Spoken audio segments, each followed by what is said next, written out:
Hello, people in, I guess, podcast land. This is our new yet untitled podcast where we'll be talking about everything from horror films to comics to uh, shows to Video everything. games, Video anything you can games, think of everything. that we actually find pleasure in. And even and things we don't like too, because Oh yeah, yeah. it's not we're not going to troll people. Well, no, I'm going to take that back. We're going to troll people, We're at some definitely point or another if we don't like something. so Um, basically disclaimer right up front: if we infuriate you, we piss you off. This is our opinions, yeah, and this is if you don't like it, then that's fine. Because if we all thought the same way, it would never be that fun. So this is just us. right. So if it's clearly our opinion. If you don't agree with it, that's fine. But we just want to keep it entertaining and have this fun. And hey, bottom line, if you don't agree with our opinion, you're wrong. But it's fine. You can admit you're wrong, and we can You move can admit you're on. wrong. Just keep listening and then move on. Yeah, But yeah. no. So we've been wanting to do podcasting for a long time. It was the only Um, thing that helped me survive the old job that we both used to do. where we kind of met at. Yeah, So, exactly. and So both met, had similar interests, and we've realized um, we're both nerds and we're both in the same kind of things, and have a lot of similar interests went and on stuff. from And that. Yeah. yeah, so we kind of dreamed of doing our own, and I listened to other ones, and I was just like, man, I'd really just like to do podcasts with somebody, sometime. So Sure. everybody's kind of doing them, so it's like kind of jumping on the bandwagon, but not. Well, But because the yeah, bandwagon's cool, and well, as one of my heroes, Kevin Smith, said, it's the easiest thing in the world to do, and all you got to do is just record you and your buddies talking about something. So that's right. exactly what we're doing. And you can upload it onto YouTube or where the hell ever you want to. So, Which we might do um, that and put funny pictures of random things as we're talking about them. It just well, depends on how much we want to put into this, if anybody's listening. yeah, and that was always my thing. It's like I just want to do it and just have it for persons who are doing with just to have it and go back ourselves to listen to it and be like, what, that was cool. And So before we go any deeper into it, you're probably, if you are listening to us now, you're probably like, well, either this is two random people that I don't know the names of, or it's one person that's really good at throwing their voice that has multiple personality disorder. So I guess it'd probably be the good moment to introduce ourselves. My name's Sean. I'm a self-prescribed comic nerd. I do enjoy horror, video games. Sometimes I don't consider myself really a gamer. It just I'll play a game until I finish the main story, and that's about it. Aspiring writer. I went to school for it, but am I doing anything with it? No. But that's not my fault. I blame society. But to my left here is my friend who will introduce himself. my name is Richie. Richard, Richie. Anything but Dick. I'm not just not into that nickname. I never have been. I'm like, where did that come from? It's like who decided to name anybody Richard with The that? only time I'm ever going to But use that name with you now is if you ever piss me off. I'll be like, good job, I was gonna say dick. it makes me feel very uncomfortable, and I'll probably just walk away or something. Sure. Geek as well. In several aspects, I suppose. Maybe not. Grew up with comics and cartoons, video games, and a geek as far as music as well. Metal and all the different genres. Very into it. So a little bit of background on myself and let me add too. You as a writer, you're actually a very good writer, I very good appreciate that. writer. Thank you. So I just want to add that in. Like, guys written a lot of shit, but yeah, a lot of good stuff. And yeah, you went to school for I it. went to school for it. But yeah, you're just we're both artists. I mean, Richard is amazing with some of his designs. He doesn't get enough credit for that. I used to draw a lot, but I kind of came to a crossroads in high school where I was like, do I want to continue drawing or do I want to like focus more on writing? And writing seemed more fun mm-hmm. because it's basically like being paid to BS your way or being a storyteller. So Yeah. that was my whole thing. But yeah, so we've got a little bit of background in creating stuff. And Like I said, this is just going to be like us basically recording what our conversations are like anyway. We meet up like once every, like every month, once or twice, and just Hmm. shoot the breeze. And this is just us recording it. And hopefully somebody else hears this and goes, man, that's actually cool. I want to listen to more of what they have to say.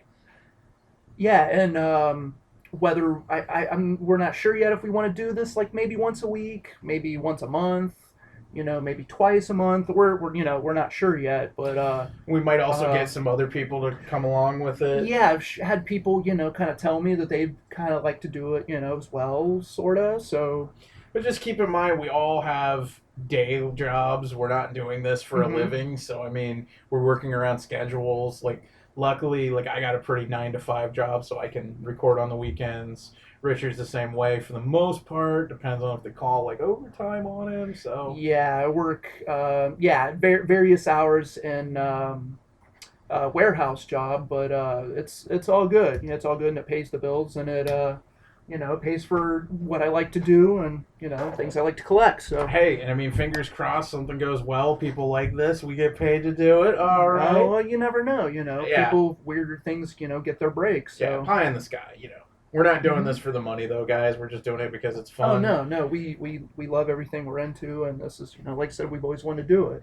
Well, and So. to jump into it, one thing that I noticed that kind of Richard and I talked about why we were going to start this is just the fact that, it always happens when you're with your friends and you're starting to get to know each other, or, you've known your friends for a while and you're like talking about subjects you like, you start to think about, like, well, in your opinion, what's like the top 5 best, comics you've ever read and stuff like that. So, we thought, hey, nobody ever really does a top 10 list like as a podcast, especially for geek stuff. So it seemed like a really good idea, and that's what we're going to go. And, if we're going to put this up on YouTube, it would be cool. Like, we can get comments from people. They can maybe make their top 10 lists as well. Oh yeah, if you don't agree with us, or it's like, hey, you forgot something here. It's like, Sure. hey, man, yeah, feel free to if we actually throw this up on YouTube, which is kind of the plan, but we'll see.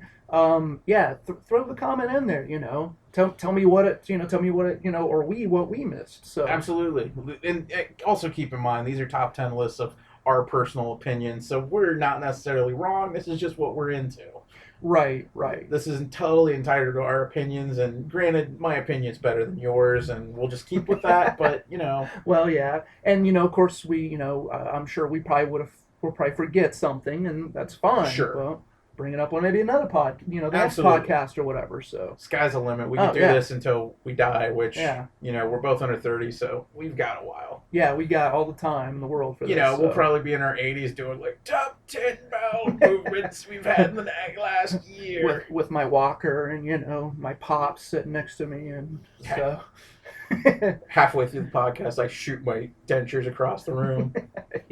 And I might just go blind or something. It's like, where the hell am I even at? You can hear the orderlies in the background telling us to go back to our rooms and get ready for pudding.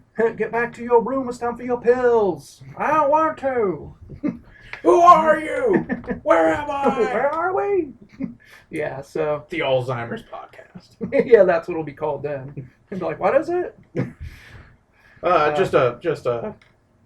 I have nothing against anybody with Alzheimer's. That's a terrible disease, and that was all in good fun. Okay, moving on. I'll say we managed to offend maybe half the listeners now or something. And I haven't even dropped an F-bomb yet, so. Oh, geez. that'll come later. I'm sure at some point. Yeah. We're trying to keep this down, like, low-key so more people can listen to it, but Well, yeah. just bear in mind we might drop some choice words about something.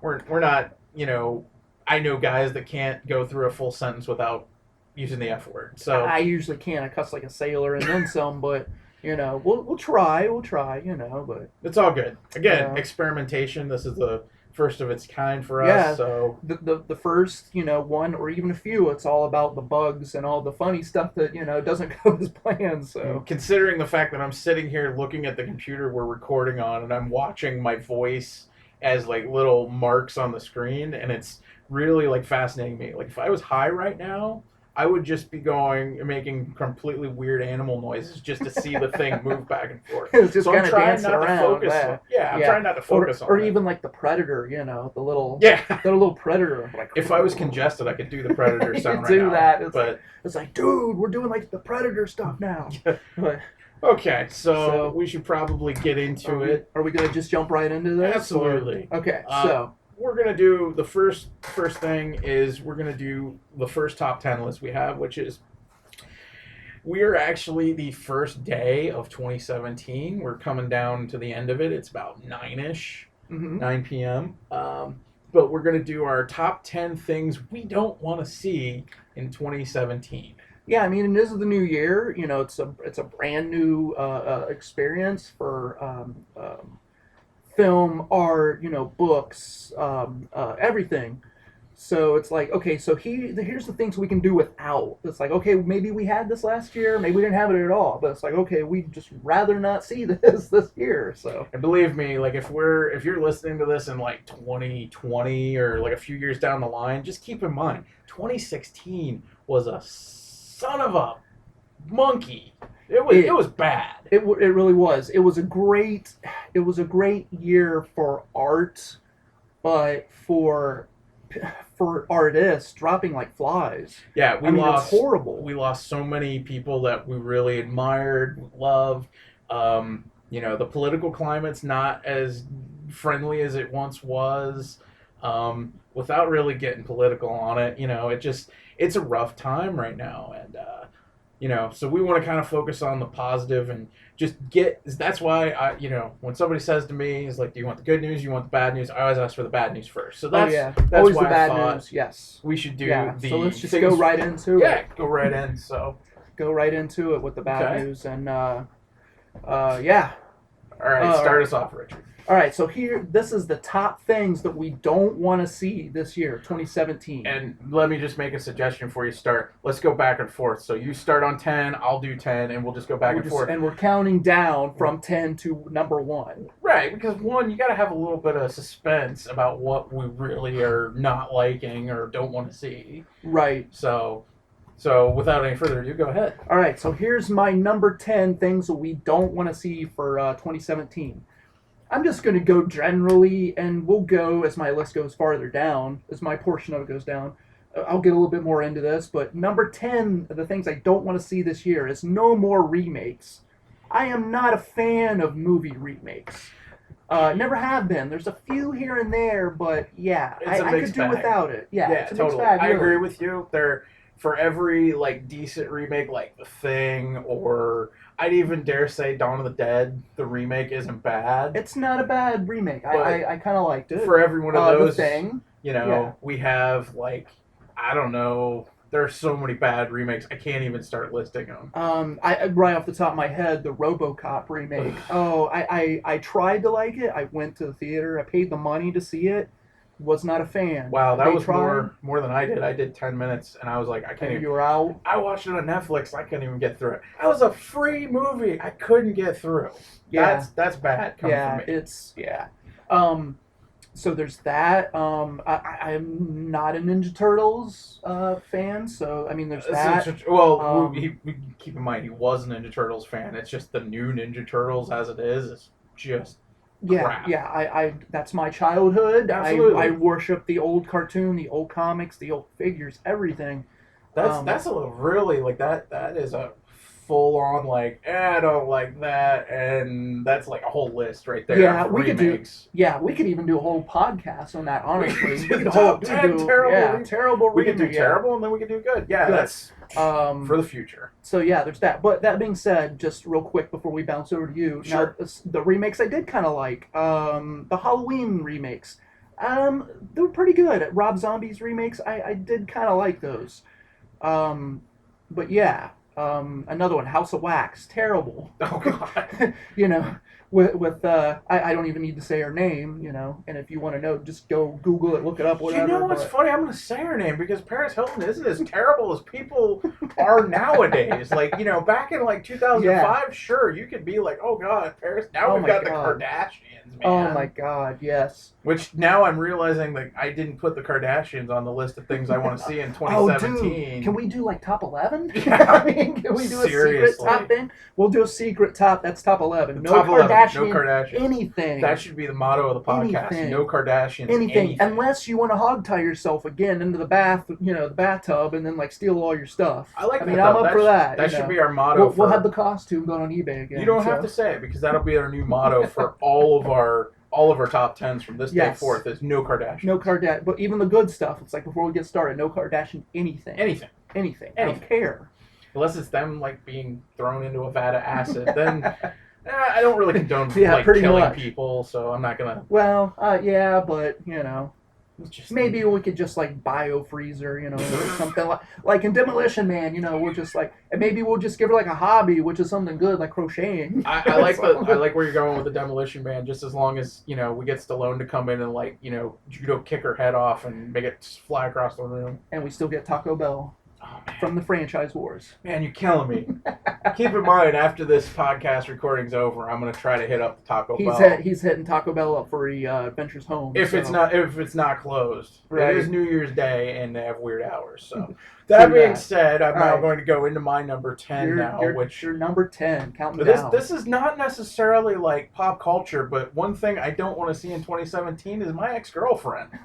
And Richard can attest, it's just not good. It's like move on. There are X's for a reason. Exactly. Some of them we get along with pretty good, we keep that, and Good God. that can happen. And It's then there's some actually- we don't. It's funny, like most every one of my exes I'm actually really good friends with, but my current ex, no. I would rather I don't wish her ill, I just don't want A life without her somewhere else, right? Yeah, So, absolutely. Good life that's without about her. the most personal I get on my top 10 list, but yeah, that's rough. Yeah, So. it's definitely. So yeah, none of that in 2017. None None of of that in 2018. None of that. To 2020. No, we're done. No. She's actually I just found out she's getting engaged or she is engaged, so I'm just like, that's awesome. Well, Get more power to her with that. Like Yeah. I said, it's it's more away from you. Yeah. And, so. And just moving on. It's a chapters in my life that's over. So yeah. back to you. So awesome. Okay, so excuse me. My number 9 things I don't want to see 2017 is no more Fast and the Furious movies. My God, man, they fight tanks with these cars now. What is going on here? People get on us because we're nerds and we're like, I'm all about watching superhero movies, or Richard's really into horror and watching people getting ripped apart and stuff. But at the end of the day, the guys you see watching Fast and the Furious that are excited about it are these big old like douchebags wearing like, I don't know, like UFC shirts and juiced up guys, and they all have like Walmart mufflers on their, and not trying to offend anybody, wearing cross trainer, or they're all cross training. And well, yeah, and as much as I don't know. The bottom line is that the Fast and the Furious movies are car porn. So I mean, if you're really into cars, go for it. I do have to say the first one I liked. I did. It was a solid movie. I liked it. Okay, let's move on. It's a one and done. Let's move on. I think I saw like the 6th one, and they're like driving a car. They're driving their cars like across to like an airport or like an aircraft carrier or something, and it's just like, there's no way that this aircraft, like the field is that long, because it was like 20 minutes they're driving. We're just going to double it up. It's just, come on. It's so stupid, but I think it's supposed to be at this point, but it's not my bag. I saw the first one. I saw, which one's Tokyo Drift? Is that the third one? That's the third one, I think. So I saw bits and pieces of that, and then I took my mom, because she kind of likes them. I took her to the theater to see the last one, which is the one they fight the tanks with, and it had like Ronda Rousey, I think, was in it. Yeah, and The Rock was in it. Yeah. I'm trying to think some other actors or actresses that was in it. Diesel was in it, living his life quarterback. Well, of course, Vin Diesel's always in it. Until he passes out. But yeah, so I mean, yeah, I could do without that. Like I said, one and done. Let's just we don't need a Fast and Furious box set. We really don't. We don't really need it in HD 4K or whatever. So much other cool stuff out there. And so it's just sad. But again, if that's your thing, go for it. If that's your thing, keep watching them and disregard what we're saying. But for us, no more in 2017. Moving All on. right, moving on. Okay, my number 9 is actually, it's not so much a remake. It's just the next thing I don't dig are sequels for no apparent reason other than possibly for more money. In this case, I'm Yes. gonna say Blade Runner 2 or whatever they're calling it. Oh, the new Blade The Runner. new Blade Runner. I didn't even see the trailer. All I heard that it was released, and I was just like, why? Why? Other than the fact Harrison Ford's still with us, and Yeah. it just, if you've seen Blade Runner, like, it's a great movie. It's not my favorite movie in the world. I have friends that worship it, Worship Blade Runner. and Yeah. it's great for what it is. But it was based on a Philip K. Dick story. It had an end. I don't see why we need another Blade Runner. And that it was a self-contained story. I don't see where there's going to be a story with this other than something tacked on that they're just doing to make more money. You know? Yeah, they just create a new storyline with it. It's just something that's like, hey, we could write this up really quick. Harrison Ford is, he's down, he's here, he's still down to do Sure. it, and yeah, I mean, we got we got It's green light to do it, so let's yeah, do and it. I think it's like Ryan Gosling's the guy now in it, and it's like it's a changing of the guard movie. Mhm. They're gonna try to keep going with the series by like having the original guy show up and move on. They tried to do it with the Kingdom of the Crystal Skull with mixtures of results. I won't even go into Shia LaBeouf. Oh yeah, with But him, yeah. that's fine. I mean, that's what the new Star Wars was. It's a changing of the guard, continuing the story with younger actors, new characters. I get it, but Hmm. again, Blade Runner isn't Star Wars. Star Wars, has its own universe, its own continuity. Makes Right, sense, but right. Blade Blade Runner Runner, isn't as big as a universe yeah. I with it. mean, can you name more than like Decker and yeah, it's not, it doesn't lend itself to a lot. They could have done something else, I think. So Yeah. Now that being said, I did see the trailer.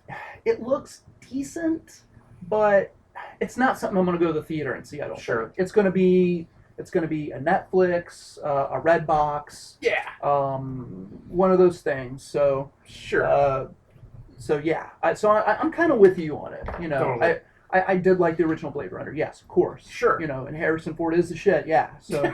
Well, that's what I was He's saying, Harrison but it's Ford. Harrison Ford, yeah, We, But we lost a lot of people this year, but we didn't lose Harrison Ford, so he's no, still no, with he's us. still Thankfully. kicking, and he's still badass. So Yeah, I mean, you know, if you've seen Force Awakens, he's pretty awesome in he it. was awesome in that. I'm not a huge Star Wars fan, and I'll get haters for that, I'm sure. But I mean, I like the original three. We've Sure. been through this. No, no, that's as long as you pay Um, respect for the original three, that's all that pays matters. homage to that. I love those. And then I saw that one with him, and that was a solid. I like that. It felt like an old Star Wars movie, Mm-hmm. which I loved. So Yeah, totally. so yeah, definitely, man. All right, and we're back over to Richard now. All right, so here's my top eight. Don't want to see in 2017, and that is no more Hellraisers. Oh, For the love of God, man, I'm a huge Hellraiser fan. You don't even know all the toys and the signed things and everything that I have. if this were a video podcast, you would see that just in the corner there is a very I large. I own 3 puzzle boxes. There's a very large pinhead, Yeah, kind of like growling. two large pinheads. I have one, still in the box, and pops, you name it. But anyway, that's beside the point. Yeah, Hellraiser is my all-time favorite horror movie. Um, but my God, Doug Bradley, the guy that plays Pinhead, he's not even playing him anymore. That's They're having and this one coming out, and then the last one, I rather, they did not have him playing it, and it's just like I'm out. I'm out. like It's a freebie. I'll have to see it on Netflix, and that is if I can get through it. the whole thing was like with like horror movie icons, as if the original actor's still alive and can still do Mhm. it. Let him do it. Like I understood getting Jackie Earle Haley for the new Nightmare on Elm Street because it was a remake, and Right. how that Right. worked out. But like Right. with Pinhead, like Doug Bradley's just the guy. He Why is the guy, like Robert Englund. now? Maybe it was is it the fact he doesn't want to do it anymore, or he's too old to do it? I'm just curious. He. So I don't know his exact opinion on it. I know he is not into the remake. He thinks are doing a remake, which has been talked about for years, is trash. So he is not down for doing a remake, which they kind of wanted him to kind of do the remake, but Yeah. so I don't think he's really into it anymore because, like I said, he's been out, here going on 2 movies. Sure. But yeah, I mean, and again, Pinhead. It'd be one thing if it was like Jason or Michael Myers, where you can get some big dude in a mask, and right. you're not going to notice a difference. But with, say, like Pinhead or Freddy Krueger or some other, like, I don't want to see a Phantasm movie now that Angus Scrimm's dead. Without how do you do have that another tall man? How do you do that without the tall man? No, it's you can't. impossible. Yeah. Pack it in, move on. Yeah, it's a great franchise. I mean, the original Hellraiser, for what it was in the 80s, some of the special effects, I mean, it was made for under $1 million, so I mean, for what it was, it still has some great gore effects. But so what's important is it's a great story still. It's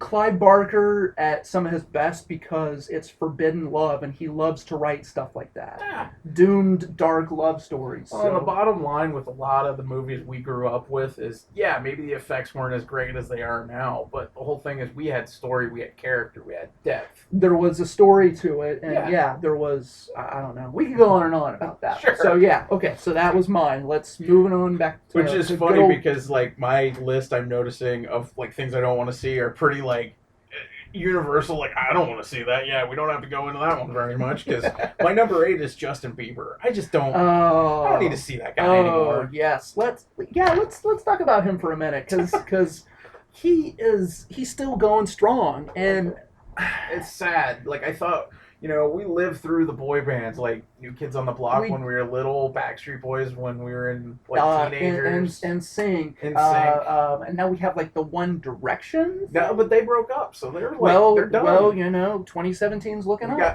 They've been gone for a while. I think they've been gone for a while, but like we went through like them, the Jonas Brothers, and they all kind of kaput.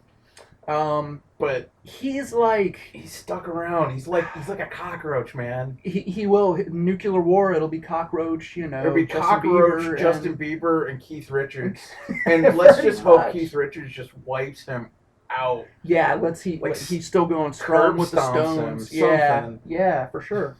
And now he's like all tattooed up and everything. He's trying to be like hard or something. I don't know. It's like, dude, come on. Just because you went and got some tattoos doesn't make you, I don't know. I mean, I get it. If you're a 12 or 13-year-old girl, I understand that's what you're going to be into, but you get past that pretty quick. Yeah, and it just, for like somebody like that, you'd think. I mean, keep in mind, like some of the people we grew up with.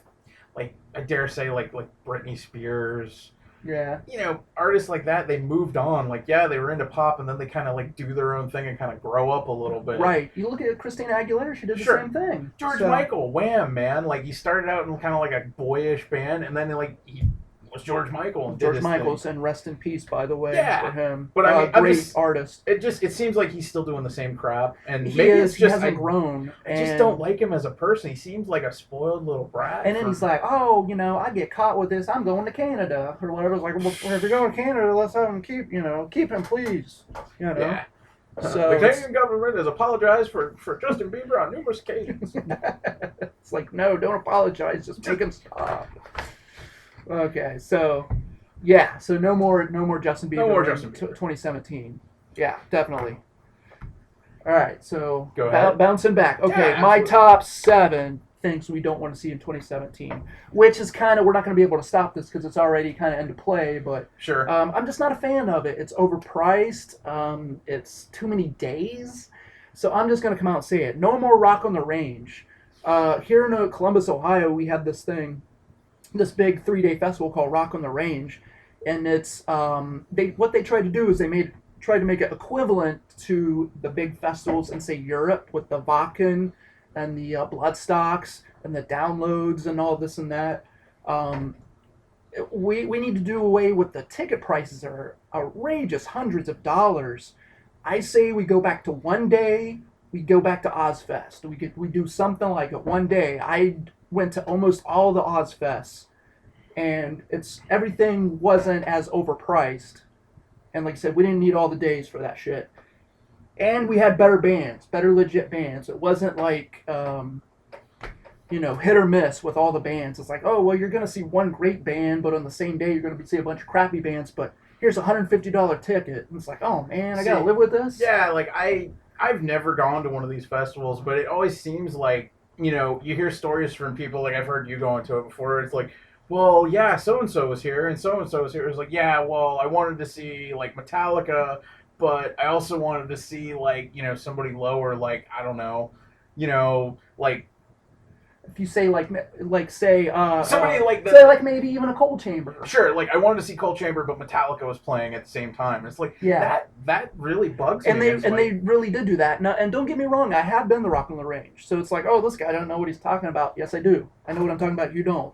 No, I really don't feel that way. Well, I mean everybody has their opinion, and sure. A lot of people go to this. It sells out every year. Sure, and I mean this is like I've heard this from numerous sources with these like these big concerts. These where you have multiple bands playing at once is like inevitably you're gonna have like a cool band you want to listen to playing the same time another cool band's playing, and you're gonna miss out. And I think that's kind of lame, honestly. Like one year they had Slayer playing. If you're a metal fan, which of course what we both are, I am more extent, but they had Slayer playing the same time Suicidal Tendencies was playing, and it's like, why? Wow. Why would you do that? Yeah. No, you put Suicidal, right before, Slayer, or, Slayer right before Suicidal. You don't have them playing, different stages at the same time. Well, and it's like Woodstock, man. They didn't have multiple people playing Woodstock at the same time. No. It was like one person was up on stage, because it feels like, so let's say like an amazing band comes out, like, that has been broken up for years, like say Misfits come out, okay?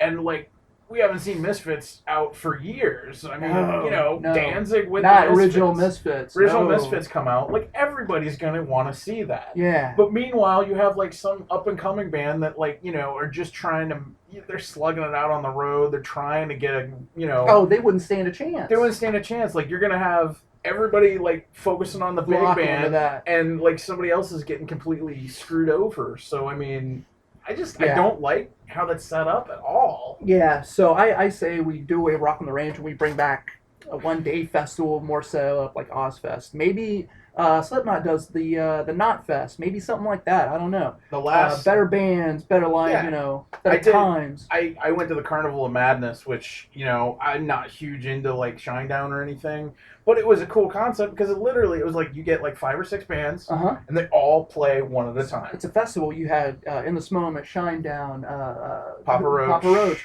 You had some solid live bands playing. Granted, you're gonna have like I wasn't a big fan of Papa Roach. He puts on a good show. They put on a good live show. Yes, they did. But like, who was it? Skillet came out, and I'm not a huge fan of Skillet. I'm not a Christian, so we'll go into that. But it just, I mean, they were kind of cool on stage. They had like a elevator thingy going on, which is kind of cool. But cool stage show. But that's what I think. Like a festival. Yeah. That's how a concert should be. Is like you get like 5 or 6 bands, but you get them separately. Yeah, not everybody can afford the $100 per day, or did I pay $100 per day to go into Ozfest? Absolutely, but I got really close. I got like third row or whatever to go. You could pay like $40 to get in and watch the band. So I've only been to a few concerts myself, and I found that the ones I enjoyed the most were the ones in a small venue where like the band was like right there, like and there weren't assigned seats or anything. Like I could have gotten up there. I probably would have died in the pit, but I could have gone up there. Oh, dude, that's the best way to see a show when you're in the small clubs and you're right there, with them or whatever. In that context, I thought you were going to be like, oh, it's the best way to see a show is die in the pit. Totally. Oh yeah, that too. Mess your leg up. Just lay there half dead. They'll pick it up eventually. They're good like that. But okay. So enough of that. So moving on. My number 7 of my list. This is Sean. Um, things I don't want to see more of in 2017. Cool celebrities and our heroes dying. Like, we're done with that. Like, cut it out. No. Enough. 2017 will have none of it. Seriously, like, I picture either death is either, like, the Neil Gaiman Sandman, like, cute gothy girl, or it's either that, or it's William Sadler in Bill and Ted's Bogus Journey. It's one of those two in my head, and either way, I'm either gonna Melvin, William Sadler, Grim Reaper, or I'm gonna have a stern talking to with Neil Gaiman's female death, because this is just out of hand. Like, this year, we lost so many cool people, just like, so many artists, out of the blue. You know, like, it started with Bowie, then Alan Rickman, Prince.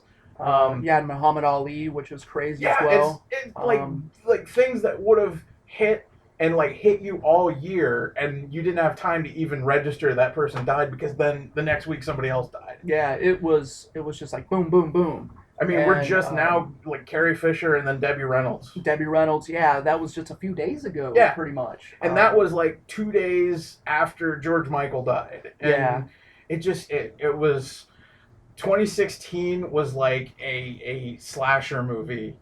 Just like a Jason was just coming along and just killing. Oh yeah, you could cut and paste it together, and it was seriously like a slasher movie. I mean, the way these people were going out, relentless. You know, it was a Friday the 13th. You know, it was just like bodies everywhere. Yeah, but nobody was safe. No. But you know, we've gotten over it, and you know, death, be you a cute gothy girl or a bald-headed character actor. Awesome, from Bill and Ted's Bogus Journey with Station. Yes. Or, you know, be it just some, like, disembodied skeleton with a scythe, or a scythe. Yeah. A scythe. Going all Star Wars. Yeah. Yeah, death, cut it out. Like, I know you gotta take people, but stop taking our heroes. Yeah, definitely. So no more for 2017. That's my public service announcement for the night. No more. No more. All right, so and you'll like this one. Okay, so my number 6 for nothing, no more in 2017 is no more Deadpool stuff. Oh, thank you. No more Deadpool stuff. I know people liking Deadpool. Deadpool has been around for a long time. I know he's got the movie out. They're working on a second movie. Has the diehard fans, has the people that kind of want to be Deadpool fans now. It's like, oh yeah, I love Deadpool now since the movie came out and everything. If I can wax poetic for a moment, when it comes to comics, it doesn't so much happen with DC as much as it does with Marvel, that they have a character every few years that just the fans latch on to. I mean, they might be a cool character, they might have like a cool backstory or something, but the fans will latch onto that character, and Marvel doesn't seem to have any concept of like slowing it down. Can I give it to you in a few? Do you need like a charger? No, because Mark's not. Yeah. Okay. Right. So sorry, I got interrupted for a second. But basically, Marvel has this bad habit of, maybe they're just that greedy, maybe they want money that bad, but they'll take a character like, say, a Wolverine or a Venom or the Punisher. Like, I've seen it through the years of being a comic book fan. The character, like, the fans latch onto, and Marvel just doesn't have the ability to go, okay, we'll give you more of this character, but they just oversaturate, and that's exactly what we're getting right now, is just Deadpool, everything. It's literally everywhere, and that's not saying that I hated the movie. The movie was okay. Sure. And people are gonna have mixed feelings about this, but the creator of Deadpool, Rob Liefeld, he's actually one of my favorite comic book artists. That's still hard for me to hear, by the way, because Liefeld is just terrible in my eyes. But I respect him for his opinions. Well, yeah. He created some for Marvel, and then he was part of the start of Image. He really was the beginning. Created with parentheses, because let's be honest, Wade Wilson, Slade Wilson, Deadpool, Deathstroke, pretty much same character. Just he is a bit bad about that, to say the least. Sure. But yeah, so So yeah, so no Deadpool. Let's latch on. Let's so many other cool characters out there. Absolutely, and I You mean, know? there's a lot of it going on with Harley Quinn as well. Yes, that's another one. And Yes. here's the thing: I really like Harley Quinn, so like I'm cool with it, but I only like certain types of that character. So like I'm not like I hate the new Harley Quinn comic; it's terrible. But then again, I love her in like the Suicide Squad comics and the movie. I thought she was amazing in. It's just Right. it's oversaturation though. There's gonna DC's doing the same thing. Like they're like, oh well, everybody likes Harley Quinn, so we're gonna do Mhm. more stuff with Harley Quinn. I understand, but uh, and maybe I'm biased because I like the character, but it seems Right. like she's not oversaturated as Deadpool is. Still, it's Yeah. bad, but it's still not Deadpool bad. uh, Deadpool piggy banks and Well, just I mean I'm sure they have Harley I Quinn stuff of that sure. as well, but They do. But- I think the problem though is that Deadpool fans are very vocal, and the character himself is a loudmouth that never shuts up. mhm. So therefore, people that are fans of Deadpool tend to be loudmouths that don't shut up. They're like, hey, I'm gonna be like him. Right. I understand why people are fans of him. I understand why it's a cool character to them. Right. I'm just saying, there's other characters. There's other things. If you're a Deadpool fan, that's fine. I think what Richard's getting at, and I agree with him on this, is just Hey, let's discover some other cool Yeah, superheroes let's- that are lesser known. Yeah. If you're listening to this right now and you're a Deadpool fan and you're offended, go look up, like, go to your local comic shop if they have like back stock, like in big old long boxes. Look up Ambush Bug from DC Comics. If you like Deadpool, you'll love Ambush Bug. He's the exact same type of character. He's a smart ass. He makes quips. He's always like breaking the fourth wall and talking to the reader. And just try something else. I You know, agree. I'm a huge Batman fan. I love Batman. I love everything regarding Batman. But at the same time, I at least try to stop and read other things. Like right now, I'm rereading Sandman. Yeah. You're not just clearly a Batman fan,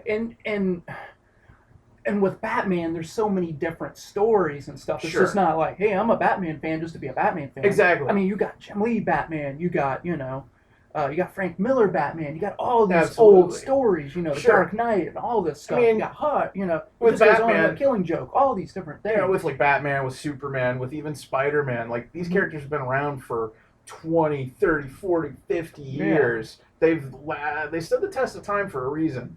I honestly, like with Deadpool, I don't know if that's a character that's going to make it through the next few years, or they're going to have to change him around a little bit. Like, yeah, the Punisher's still around, but he's changed quite drastically from what he was in the 80s and 90s. Wolverine has changed. Wolverine, they changed, for better, for worse. Yeah. But like, characters like Batman and Superman and Spider-Man and Captain America, they don't really change. Their essence is always the same. It's always the same, always the core. Sure. And I'm not saying that Deadpool's the worst character in the world. I personally don't like him. Yeah. But, it's so oversaturated. Try something else. Like, I love Harley Quinn, but I also am into a lot of other things. a lot of other titles. What we're just saying in a nutshell is, it's okay to like him. We're not hating too terribly bad on him. Just but lower it down.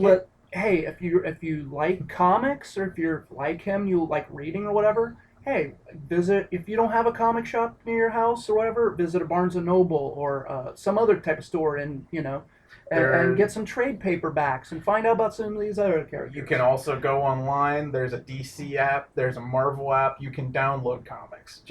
They still make money. There's the so much creators still make money. content out there, and it's just like it's never ending. Even though he's not necessarily a hero of mine, but Benjamin Franklin said everything is good within moderation. And Deadpool is like at an 11, and we need him at about a 3. So pretty much. We need to cut his tongue out or something. Oh, they that did was that. possible. They did that God. for that god awful Wolverine Origins movie. That was bad. Oh yeah.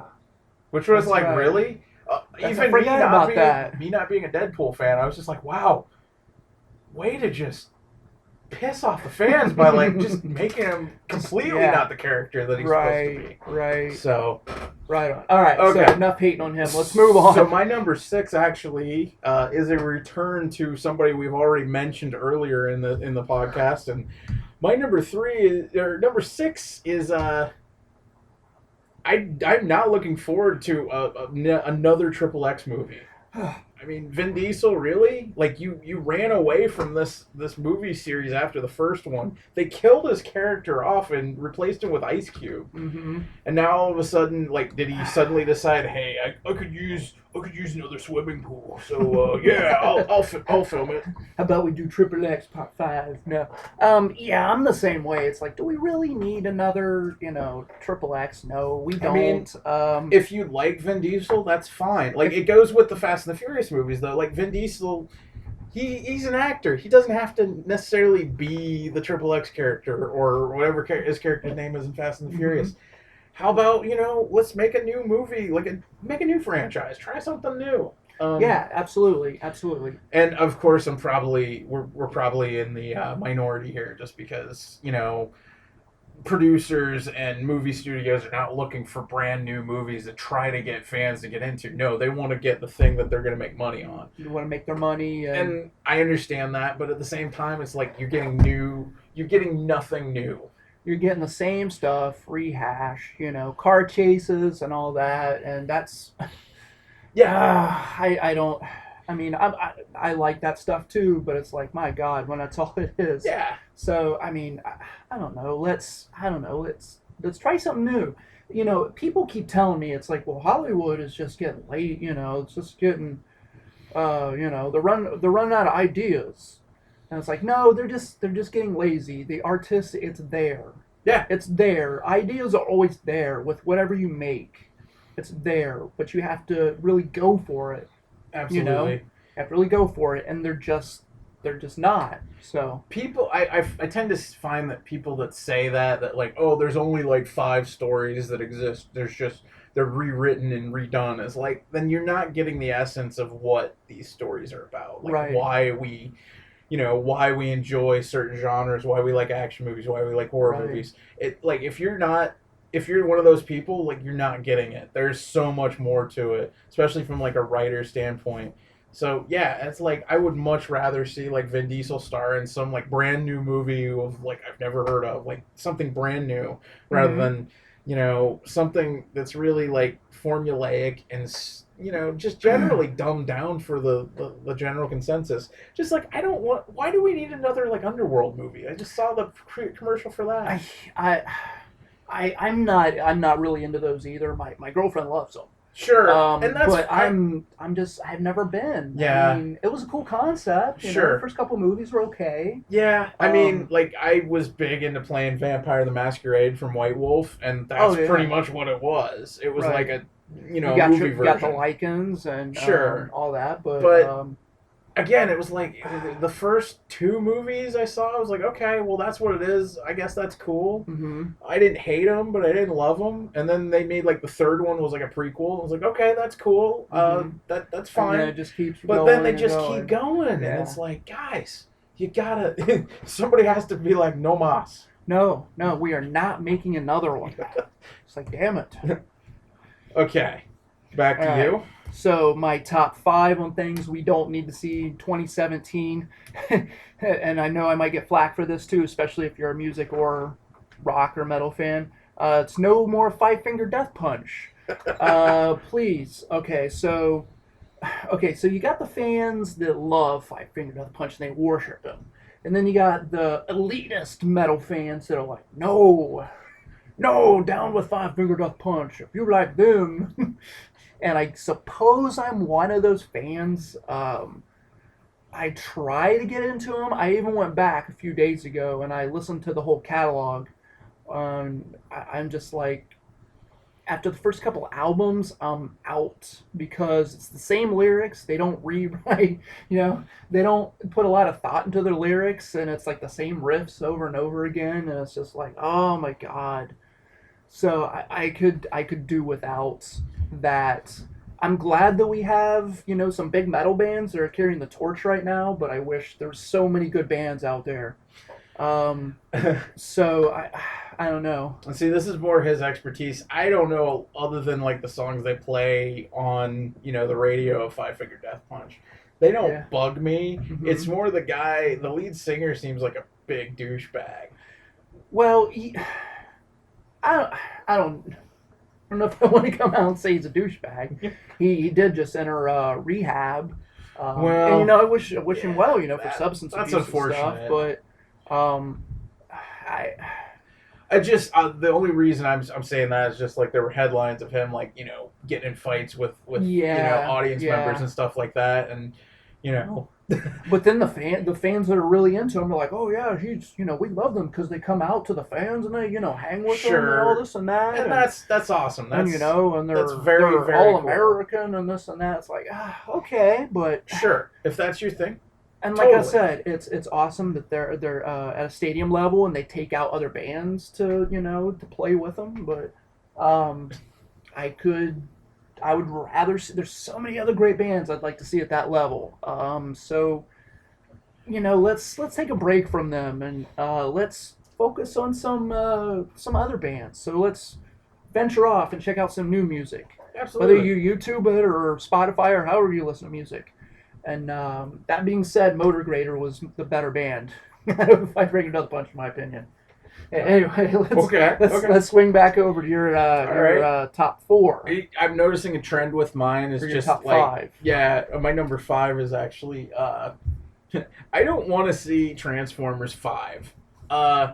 It's the same as like talking about Triple X just like a moment ago on number 6. It's just franchise movies that It's don't need franchise to keep going. movies that don't need to get going, but like with Transformers, it's like somebody has shoved a knife into me back in 2008 when the first movie came out. Okay, so I'm bleeding already, and I probably have internal bleeding, and Right. so I got that. So my childhood is already wounded. Transformers 2 came out, I think, like a year or two later, and they twisted that knife a little bit. Like, oh, there you go. 3, they spun the knife in there. It's like, oh, we'll just twist the knife slowly. Sure. 4, they like started like shoving it back and forth. No. And now 5, they're like trying to run it all the way through my back. All right. They're trying to make it like a belt or something. Sure. There.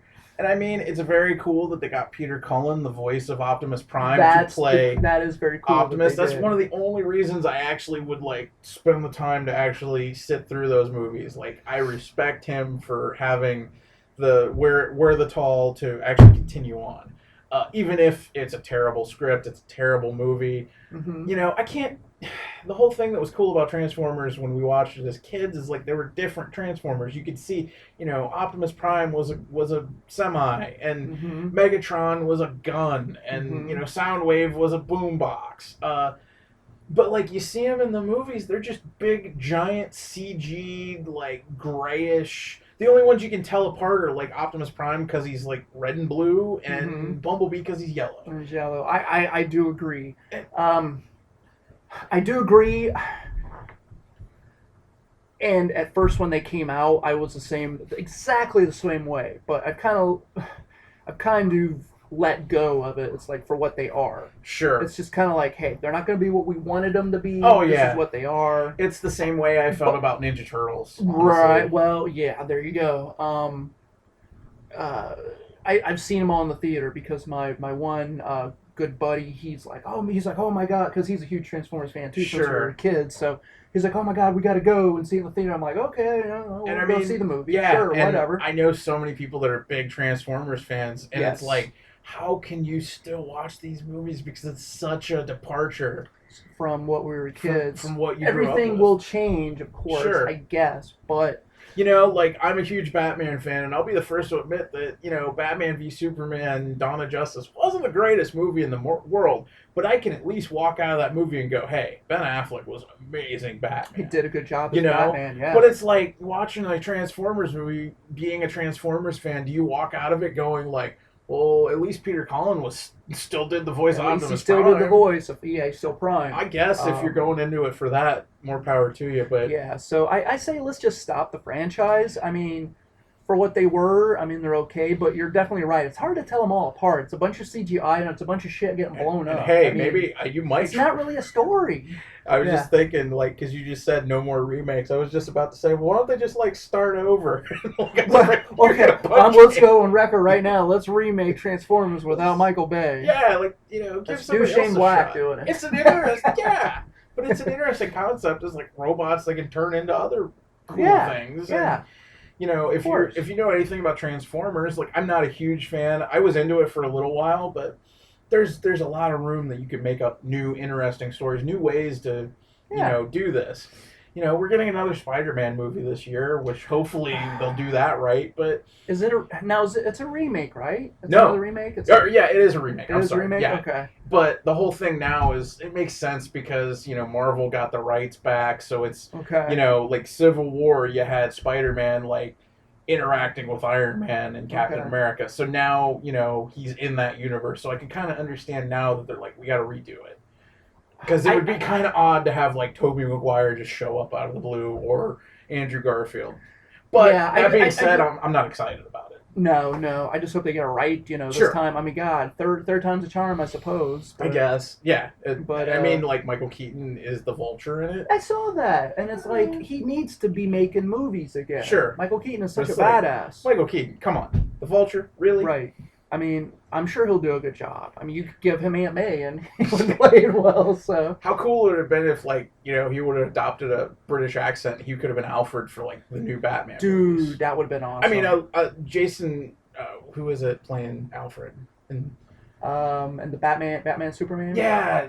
Oh. I mean, he's great. Yeah. Don't get me wrong. I'm not. Everybody that they've had play Alfred has been awesome. Oh yeah, in my totally. opinion. Yeah. But I'm just saying it would have been kind of like a cool little nod if like Michael Keaton like adopted a British accent and he's talking to Master Bruce. that would have been sweet. I would want. Yeah, that'd be awesome. I'd be excited for that. Like, oh shit. Absolutely.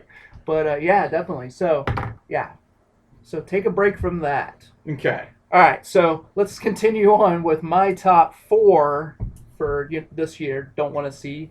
Let's not do another Ghostbusters movie. For the love of God. I heard that because they didn't make the money back remotely what they thought they were going to make back, so they're not doing another one. Let's hope it stays that way. Because that's another part of my childhood, and I just don't think they did it right. Now, see, folks, this is going to be the moment. Keep this in mind. This is going to be the moment, if you're still listening, of course, right? That we kind of like go our separate ways on this. We both saw the Ghostbusters remake. Mm-hmm. Richard wasn't a huge fan of it. I thoroughly enjoyed it. I'm a huge Ghostbusters fan. I mean, there are pictures that exist at my parents' home of me wearing, a backpack on my back with my projector Ghostbuster gun. Oh, God, yeah, I had that. I'm pretty sure I broke the VHS of Ghostbusters when I was a little kid. I watched it so many times.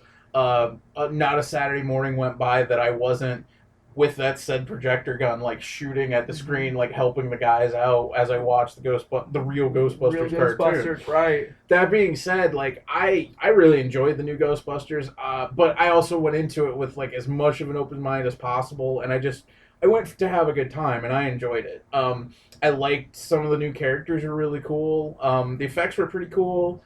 I liked it. I'm not saying it's the greatest movie ever. I'm not even saying that it's like it ranks with the original two Ghostbusters. I liked it. I can see where people didn't, and I'm not gonna fight them on it. I've done that in the last year, and I'm not gonna win anybody over. Right. It is what it is. That being said, though, I agree with you. Like, I don't want another remake already. Like, right. You do one movie and you're like, well, it didn't work as well as it should have, so we're just gonna start all over. How about you just not? Well, and would you like to see a Ghostbusters 2 with the same cast and everything? Would you like to see another film? I would, personally. I would enjoy that. Okay. Just because, I thought they did a good job, and I'd love to see, where they go from there.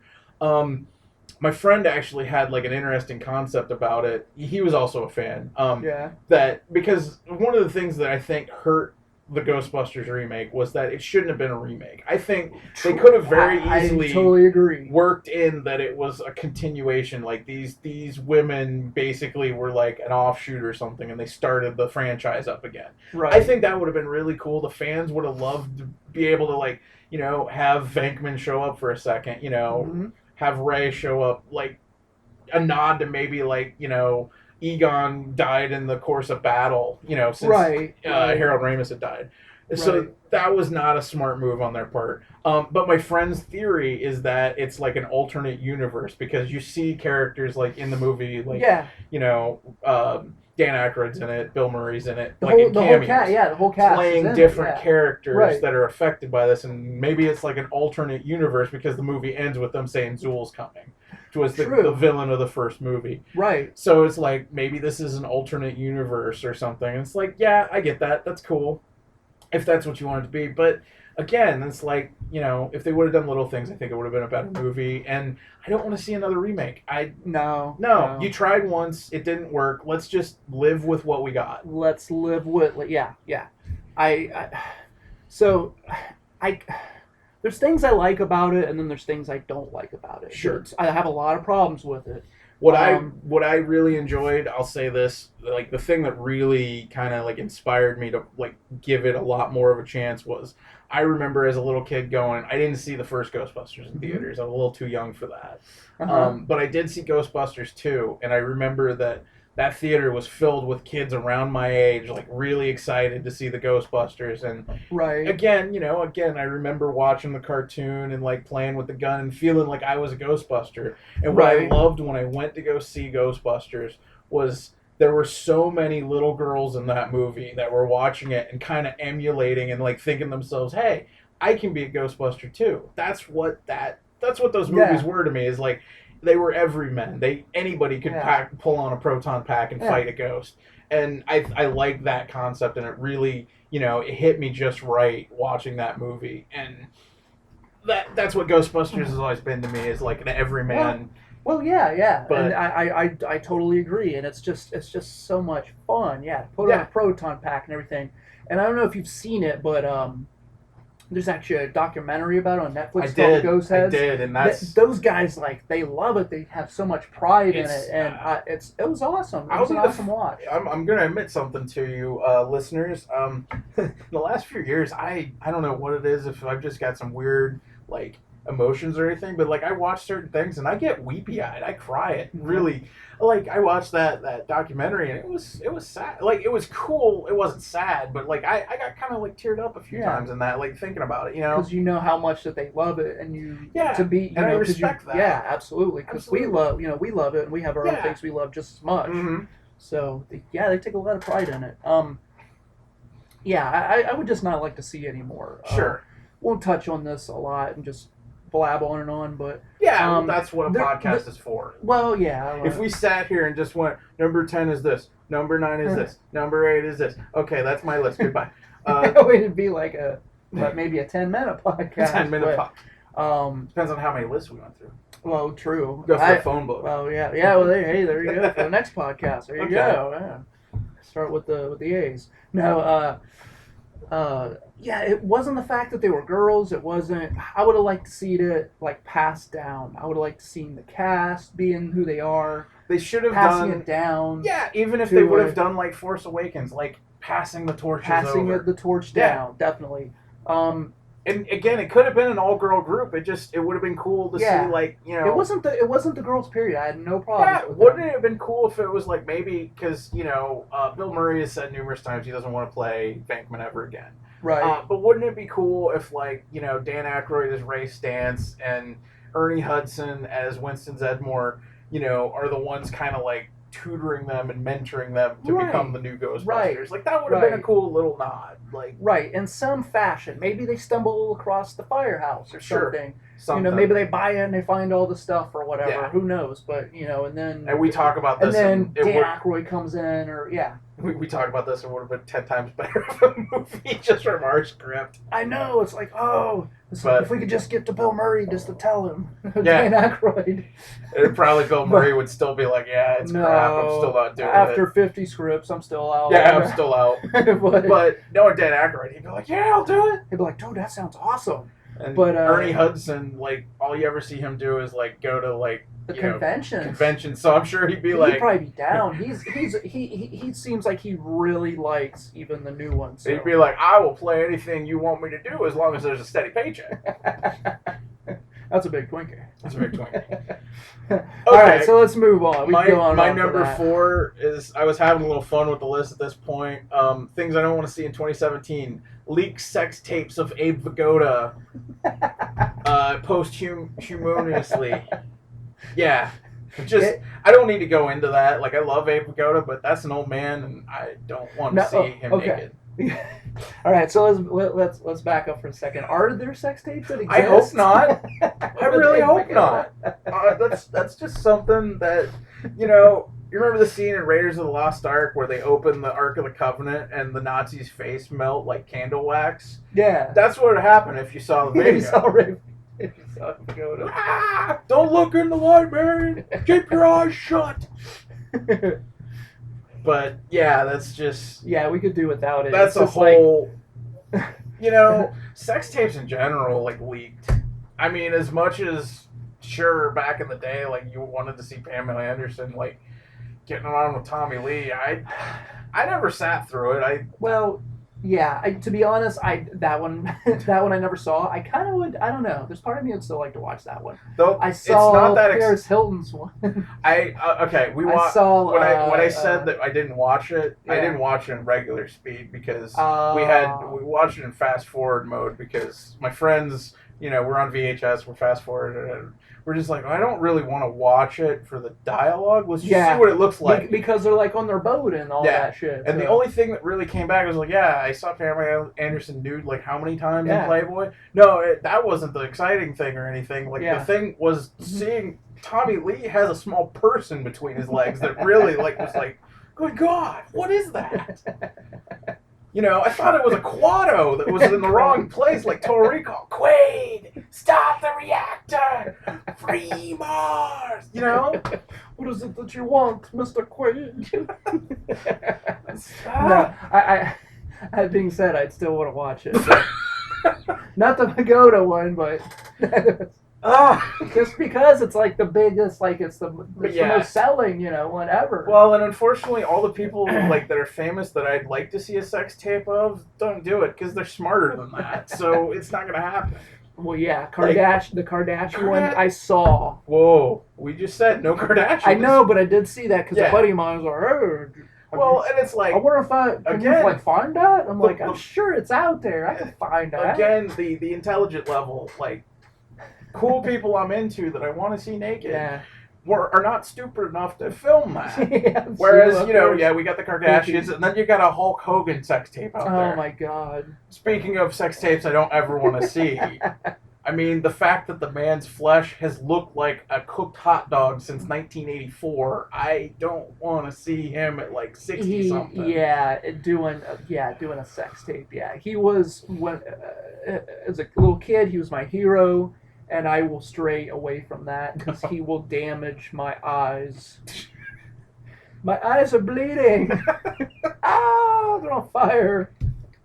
So yeah, let's that being said, I would not be opposed to a sex tape of Rowdy Piper coming up, only if he's having sex with some random female and they have the cool They Live like skeletal face as he's like, you know, pounding. He has like the face or the mask on. I went there. I'm sorry, that would be cool. But Roddy, rest in peace. I love you, buddy. But then we'd have to choose, like, who would he have sex with on that sex tape? Make you want to watch it even more. I mean, it's not. It'd be even better if the whole time he's like pounding somebody, he's like, put the glasses on. Oh, that's awesome. Okay. All right, moving on. Yeah, moving on. All right, so my number 3, the things we don't want to see this year, 2017, is No more Walking Dead stuff. Oh man, Please. talk about No. oversaturation. No. And such. Let's please nothing. I No gave Walking Dead. No comics. No shows. No toys. again. It sells, so it's gonna keep going. I do not want to see all the Walking Dead casts at the horror conventions. It's like oh, you go to the conventions and it's like, man, My whole thing is the whole, you hope that the hardcore horror fans are there, and they are, but then there's the people just there for the Walking Dead. the thing is I can understand Walking Dead's a really popular thing right now. The whole problem is that the general consensus of people like Richard and I, being horror fans, we were into zombies and like survival horror Yeah, years ago. we grew up with this stuff. We grew Sure. up with all these movies and all this I stuff. saw Night of the Living Dead at like 12 and it Oh, screwed dude. me up for years. Dude, yeah. But the problem is a lot of people didn't see the big horror movies like we did and got in, when we were teenagers and in college, we were the ones talking about like, well, if zombies did attack, what would we do? Mm-hmm. And the Yeah, whole thing is of that course. until The Walking Dead came out on TV, the mass population got a hold of it, and now it's everywhere. It's And- everywhere, and it has the occasional zombie. Yes, it should be about the storyline, but my God, it's supposed to be a horror show. It's about zombies. You're But trying to survive, a post-apocalyptic world with zombies. So let's Yeah. see some zombies eating people. My God, I mean, man. I still consider Dawn of the Dead, the original, one of my favorite movies of all time. And it's still, I don't think I watched it at all in 2016 just because I was so sick of zombies. And that's sad. Yeah, it's so oversaturated, and some of my favorite horror films are the franchise. They're the Return of the Living Dead, the Mhm. Night of the Living Dead, the Dawn of the Dead, the Day of the Dead, Sure. all that stuff. As it goes on and on. Those are But- some of my favorite films. Yeah, but we're zombied out. but my man. God, Like, I God. love the Walking Dead comic initially, and Yeah. I read it up to like issue 100, and I just it played with my emotions too much, and I was just like, I think I'm done. I got to take a break. And I watched the show up to about like what 2 years ago. I stopped watching just because it was the exact same thing. It's like this is just playing with my emotions too much, and I'm just done with zombies. And yeah, Walking Dead. Yeah, that would be. Now, this being said, I am I still watching it? Absolutely, I still watch it. I still watch it. But I'm not. I'm just not like everybody else. They're like, oh God, it's Sunday night. Like, oh, Walking Yeah. Dead's on. Quick, let's get snacks and everything. It's like sit down, and watch it. Actually, the funny thing is that killed me on the show Yeah. was actually the fans. Just in the fact that if I made the mistake of, like, if I couldn't see it right at 9 o'clock when Mhm. it came on, and I accidentally went on Facebook to, like, check something, Spoiled. Somebody would Spoiler spoil alert. Yeah, everybody. It was all everything. Well, so and so died. Well, this happened. Yeah, well, thanks. this person Appreciate died. that. And this being said, with Negan being on the show now, it's shaking it up. And I heard the ratings that are like really low now with him. That's And sad because It's a shame because he's shaking it up, and it's like, man, I really want him to kill a bunch of people. and I love Richard Dean Morgan. Oh my He's God, great such actor. a great actor. It's a So shame good. that only people are going to know him from this, but he's such an amazing Well, right. actor. And what's funny is I've heard he's gotten death threats for playing this character. and for it saddens killing Glenn, and Yeah. and It's It's like, like- it's a show, guys. He's it's not a- like it's a- this in real life. exactly, he's just a really good actor, and let's like, hello, it's a horror show, Yeah. that's what it's supposed to be.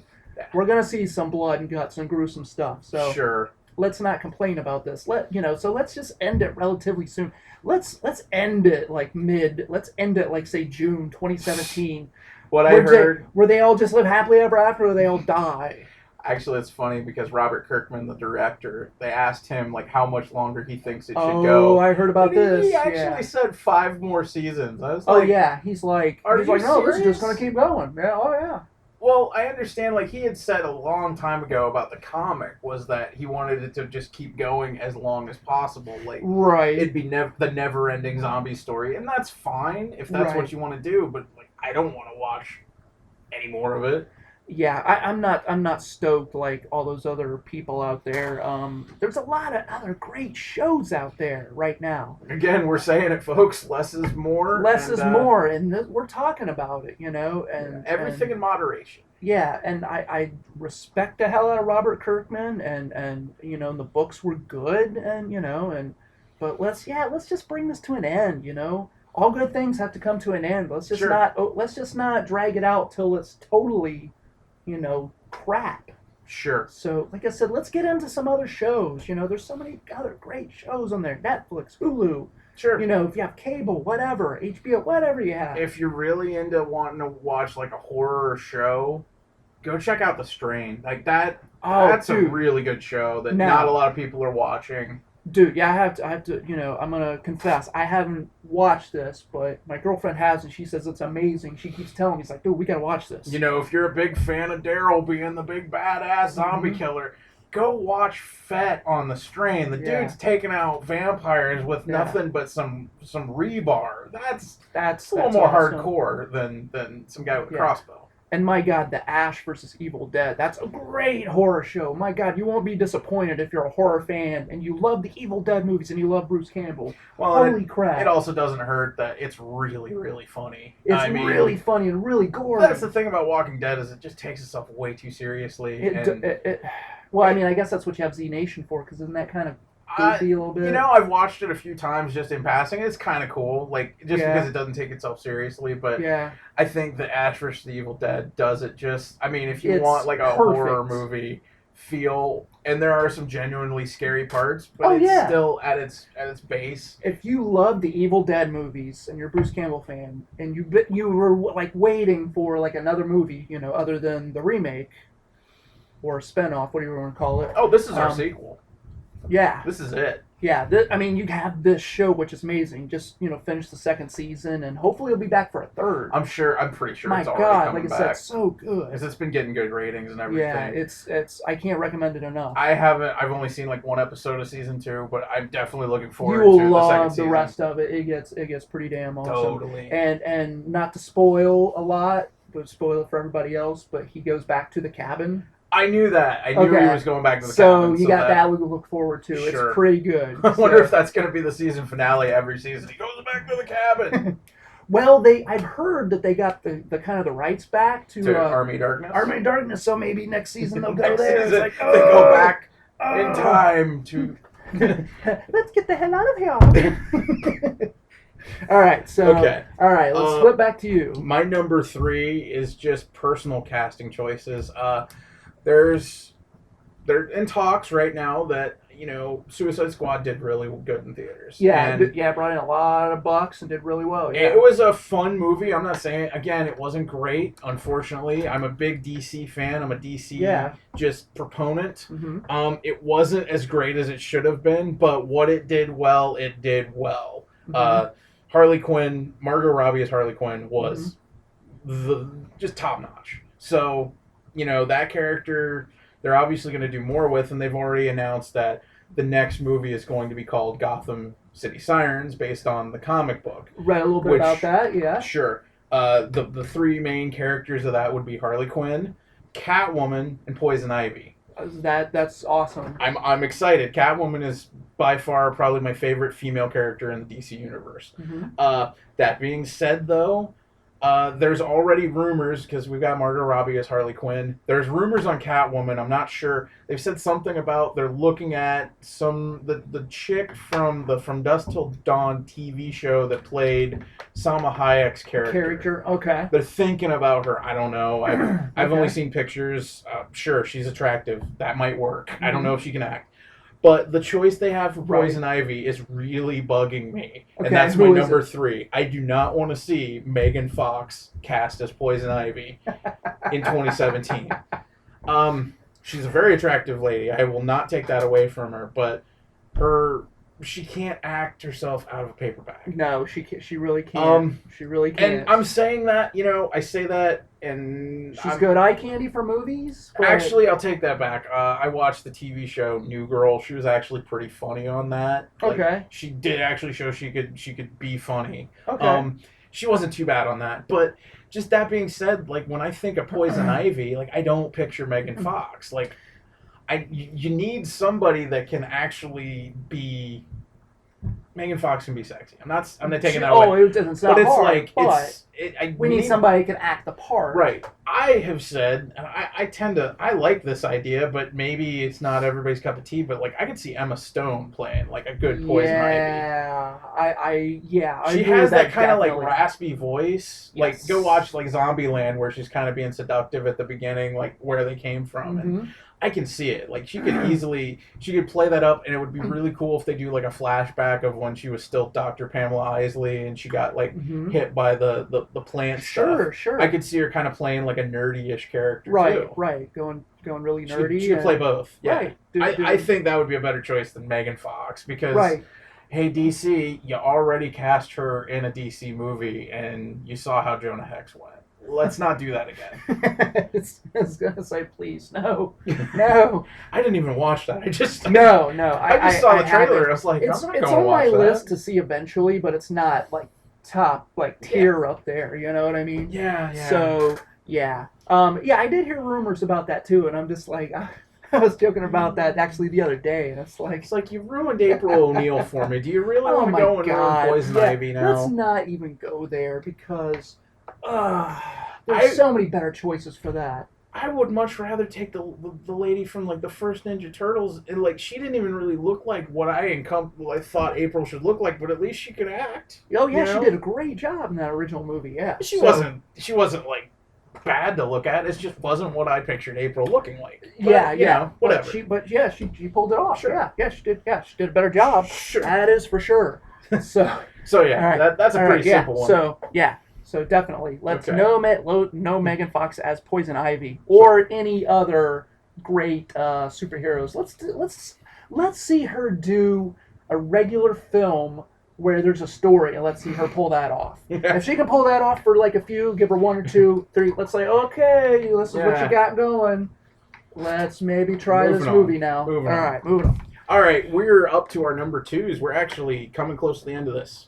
All right, yeah, number 2, which we might be able to pop out the next list real quick, like after this. I was just gonna say, how much do you want to do? Oh yeah, let's do this and let's do the other list. We probably won't get to the third one, but let's do the second one. That way it's a palate cleanser. You got to have the good thing after the bad. The good and the bad. Yes, absolutely. All right, so yeah. Okay. So we're on number 2. Okay, so my number 2 of let's keep stuff out of 2017 is let's keep The Rock out of movies. The Rock is in everything. He's in a lot of stuff almost like Samuel Jackson, but Samuel Jackson is badass and funny. The Rock in the movies now is kind of like the equivalent to me as when I was a kid and I've seen Arnold in all the movies. Yeah. I mean, he's the new action hero, sure. but it doesn't have the. I mean, I'm not a kid growing up or whatever. He's not my hero, and he's just not as. Just Arnold had this. I don't know. He just had this thing that just you wanted to watch him. Even a movie where he's like so many one-liners. He's like, oh yeah, this movie he's an FBI agent in the U.S. and yeah, even though he's still Austrian. It's like, okay. Is it entertaining? Well, yeah. Okay, I'll watch it. Yeah, absolutely. But he, how many like Samoan action heroes do we have? According to if we're going by Hollywood, we have quite a few. I mean, and don't get me wrong, I like Dwayne Johnson. He's entertaining. Like him, and he has been in some good films. He's a really cool guy too in real life. He's a really cool guy, and he does a lot for kids, and he's a great role model. He shouldn't be the end all be all of every action. Yeah, he shouldn't be in every single movie. Like what happened to Jason Statham? I miss that guy. Oh my God, Jason Statham. Yeah. Talk about a bad dude. He to me, I mean, he really didn't have kind of the funny lines, but he kind of took over for Van Damme in a sense. Right. I mean, he could act, sort of. He can act better than Van Damme could, but Van Damme was a decent actor. And he's got the credentials as a martial artist. Absolutely. Jason Statham was the that, and he's got a cool accent. I mean, and he has like the 5 o'clock shadows we call the Statham. Yeah, he has that cool 5 o'clock shadows. He always has the same thing. We call it the Statham. Nice. Okay. Yeah, I agree with you about The Rock. Totally. Yeah, so let Rock needs to just like take a vacation or something, chill out for a while, just work There's out, so many other become things. thicker. You know what I mean? Yeah. So That being said, I would like to see him play Black Adam in like a Shazam movie. That would be cool. okay, But again, that would fit. that would be against type though, because he'd be playing the bad guy as opposed to the hero. Mm-hmm, You know, mm-hmm. Right? Just something right. different. Yeah, let's change it up. Yeah, exactly. Sure. Let's do that. All right, so yeah, let's change it up. Either let's hold it back or let's do something really different. Absolutely. All right. So all right, moving we're on at to my you, sir. my number 2 of my list is I don't want to see in 2017 anything by Michael Bay. No more Michael Bay. Just I don't want to see Transformers. I don't want to see. It's funny that you say that because that was my number 1. Well, this is my number 2, so we're real close. Right. But, so yeah, we can kind of link these real quick. We'll just link them together here. Yeah. It's just the guy's not good. There was a time and a place, and go figure, there were movies that weren't based on like things I loved as a child or anything. Like The Rock is a solid movie. The Rock, absolutely. Great Con movie. Air is an entertaining That's movie. an entertaining movie. Good It's movie. not the greatest movie in the world, but it's fun. It's a fun movie to watch. Absolutely. I wasn't a huge fan of Armageddon, but I accepted it for what it was. It's a decent movie. It's a watchable movie. I don't hate it like I do say any of the Transformers. No, he's like he started that era with that stuff. And he's like, well, let's do this now. Let's do this now. It's just, it doesn't work. Let's have something with a story. Let's go back to The Rock. Let's go back to Con Air. Let's go back to like the guy in jail with his bunny, with the bunny for his kid. Didn't you just put the bunny down? Put the bunny down. Yes. Yeah, just Michael Bay. Just take a break. Like all that money that you put out to like make these like explosions every 5-minute movies. Like give it to some up and coming actor that has director that has like a really cool idea, right? Or something. Right. Let's not make an over the top action movie with a bunch of CGI special effects. Let's have some. I mean, if we're going to do an action movie, absolutely, but let's do something with a story. Yeah, try something different. Yeah, it worked with The Rock. It worked with Con Air. Right. Just try an original story for once, rather than a Ninja Turtles or a Transformers or whatever else you're going to take from my childhood. Yeah, whatever you're going to do now. Jason the Wheel Warriors, the movie. Did he do... Okay, so I'm going to be really bad about this. I've seen him, but I can't remember. Did he do the G.I. Joe movies? He didn't. Actually, the G.I. Joe movies, at least the first one, was the guy that did the Mummies. Okay. It was Stephen Sommers that did the first G.I. Joe. I don't know who did the second, but the second one was slightly better, but it still wasn't good. Second one was slightly better, and for me, that was because you got to see a lot more of Storm Shadow and Snake Eyes. That was pretty cool. As you should, yeah. Yeah. It's like, let's see that. That's awesome. Go figure. The second one was a movie with The Rock. Exactly. Like suddenly taking over for Channing Tatum. Yeah. No, Michael Bay just... He needs to take a vacation. 2017, let's take a vacation. Let's put out some better quality story. Or, movies. Just give Michael Bay a GoPro and send him to, like, some random foreign country and just let him film something. Right. You can send it back and be like, this is my new blockbuster. And, 5 people that like Michael Bay still can go watch that. There you go. There you go. We'll do other They stuff. can do the red carpet for that and everything. Absolutely. So let's do that. And, we'll send Megan Fox over. We'll send Megan Fox over to the Amazon and she could play some just kind of distressed girl, That suddenly has It'll be Cannibal Holocaust, too. Oh, that, gets half naked and does something seductive that he can film in slow motion. and pays for it later. Teenage boys will flock to. Yeah, there you go. You heard it here first. Cannibal Holocaust 2, Michael Bay, Megan Fox. Oh, man. All right, so since that was my number 1, let's just go ahead and go to your number 1. Well, this is going to be a quick one because I don't want to get too political for the cast. So my number 1 is Trump as president. Let's get this guy out before he even starts. Let's. All I'm going to say, because I don't want to alienate a whole lot of people. Mm-hmm. Everybody has their own views. You know my view. Absolutely. My view's is same as yours. But let's just have a better 2017. Let's just have a good year. Yeah, I'm not even getting into it politically.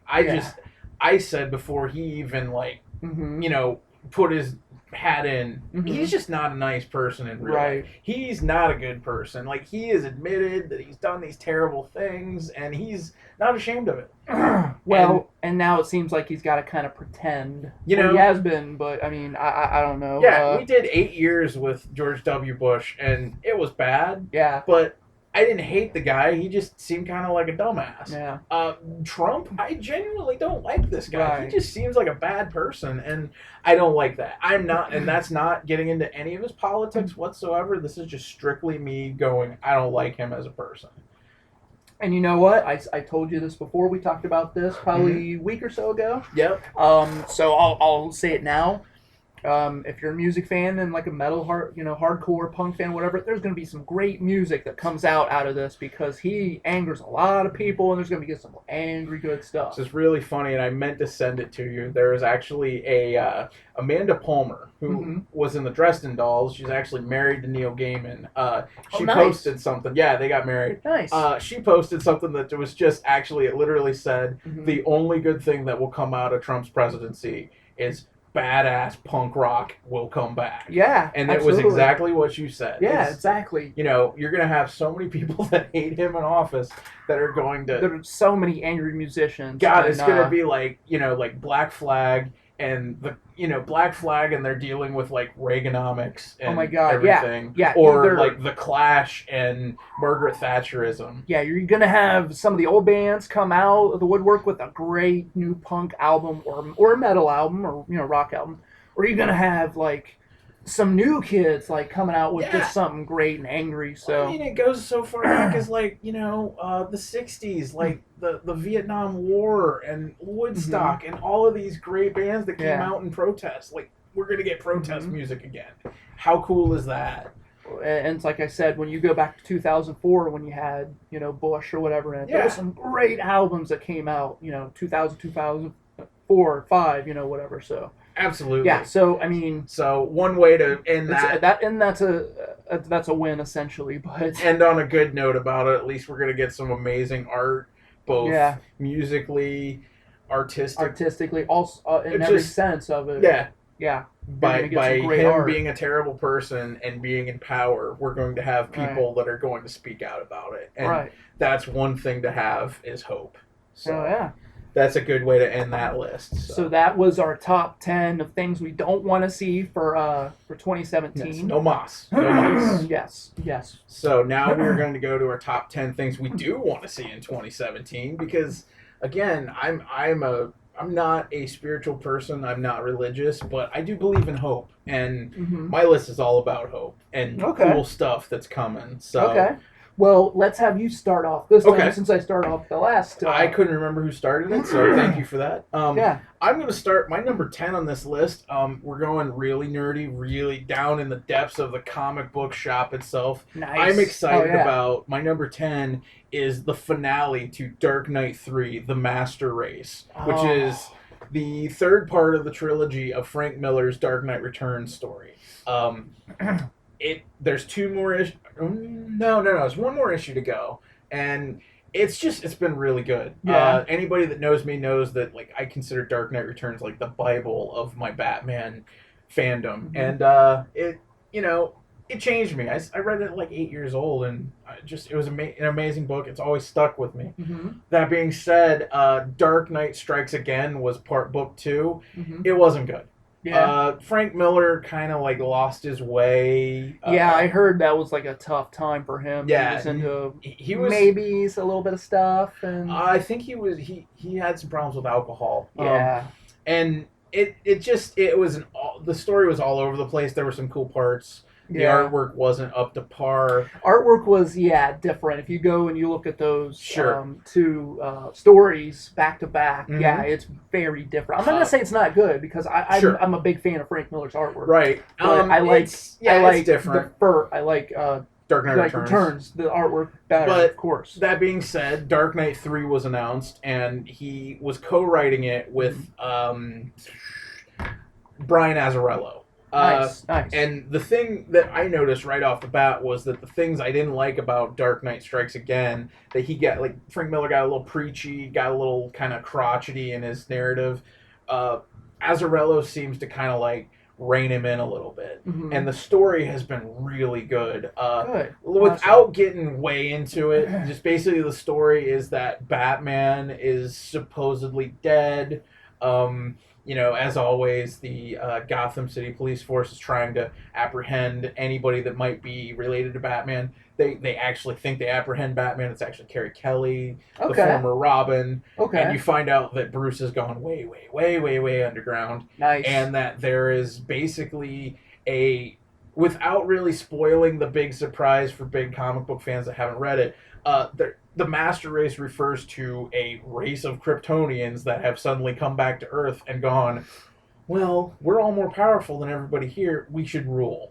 Mm-hmm. And basically just start dealing on the planet. And it's time for, you've got some horrible dictatory like characters.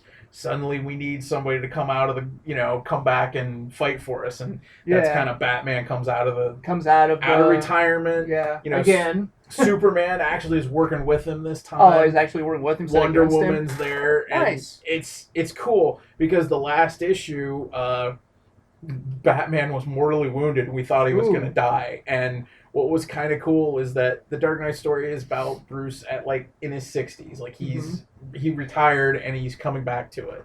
And the thing that kind of as fans we've all read this and they're like, how long can we go? Like he should be in his 80s by now. How can he keep being Batman?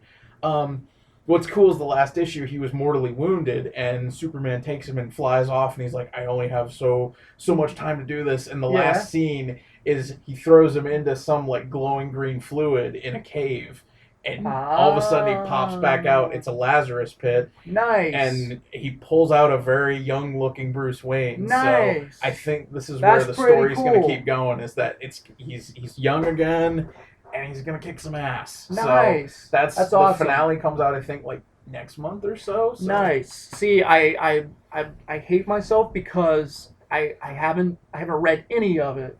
I've been to the comic shop and I have all of them. I will remedy this. I'll let you borrow them. Well, I want to buy them, so it's sure. Okay, are they going to be the first couple issues going to be really hard to find, or am I just going to should I wait for trade paperback, or what should I wait for? You could probably get them online. Actually, if you just get the because they did 20 covers of each issue. Yeah, with variants. They did the hardcovers with Jim Lee, which is I saw that. I'm like, oh my god, look, these are gorgeous. As long as you don't mind getting just the dumbed down covers, you could probably pick them up pretty cheap if you go online. So yeah, I would recommend it. It's been a fun ride. Yeah, I saw them on the shelf and I go to pick them up and I was just like, oh, well, Which, by the way, it's not Frank Miller doing the art. He only does there's a little mini comic in each one. He does the art there, but it's I always get them mixed up. It's either Andy or Adam Kubert, doing the artwork. No, that's fine. They're amazing artists. It's top-notch art. Yeah, top-notch art. Yeah, because I flipped through it and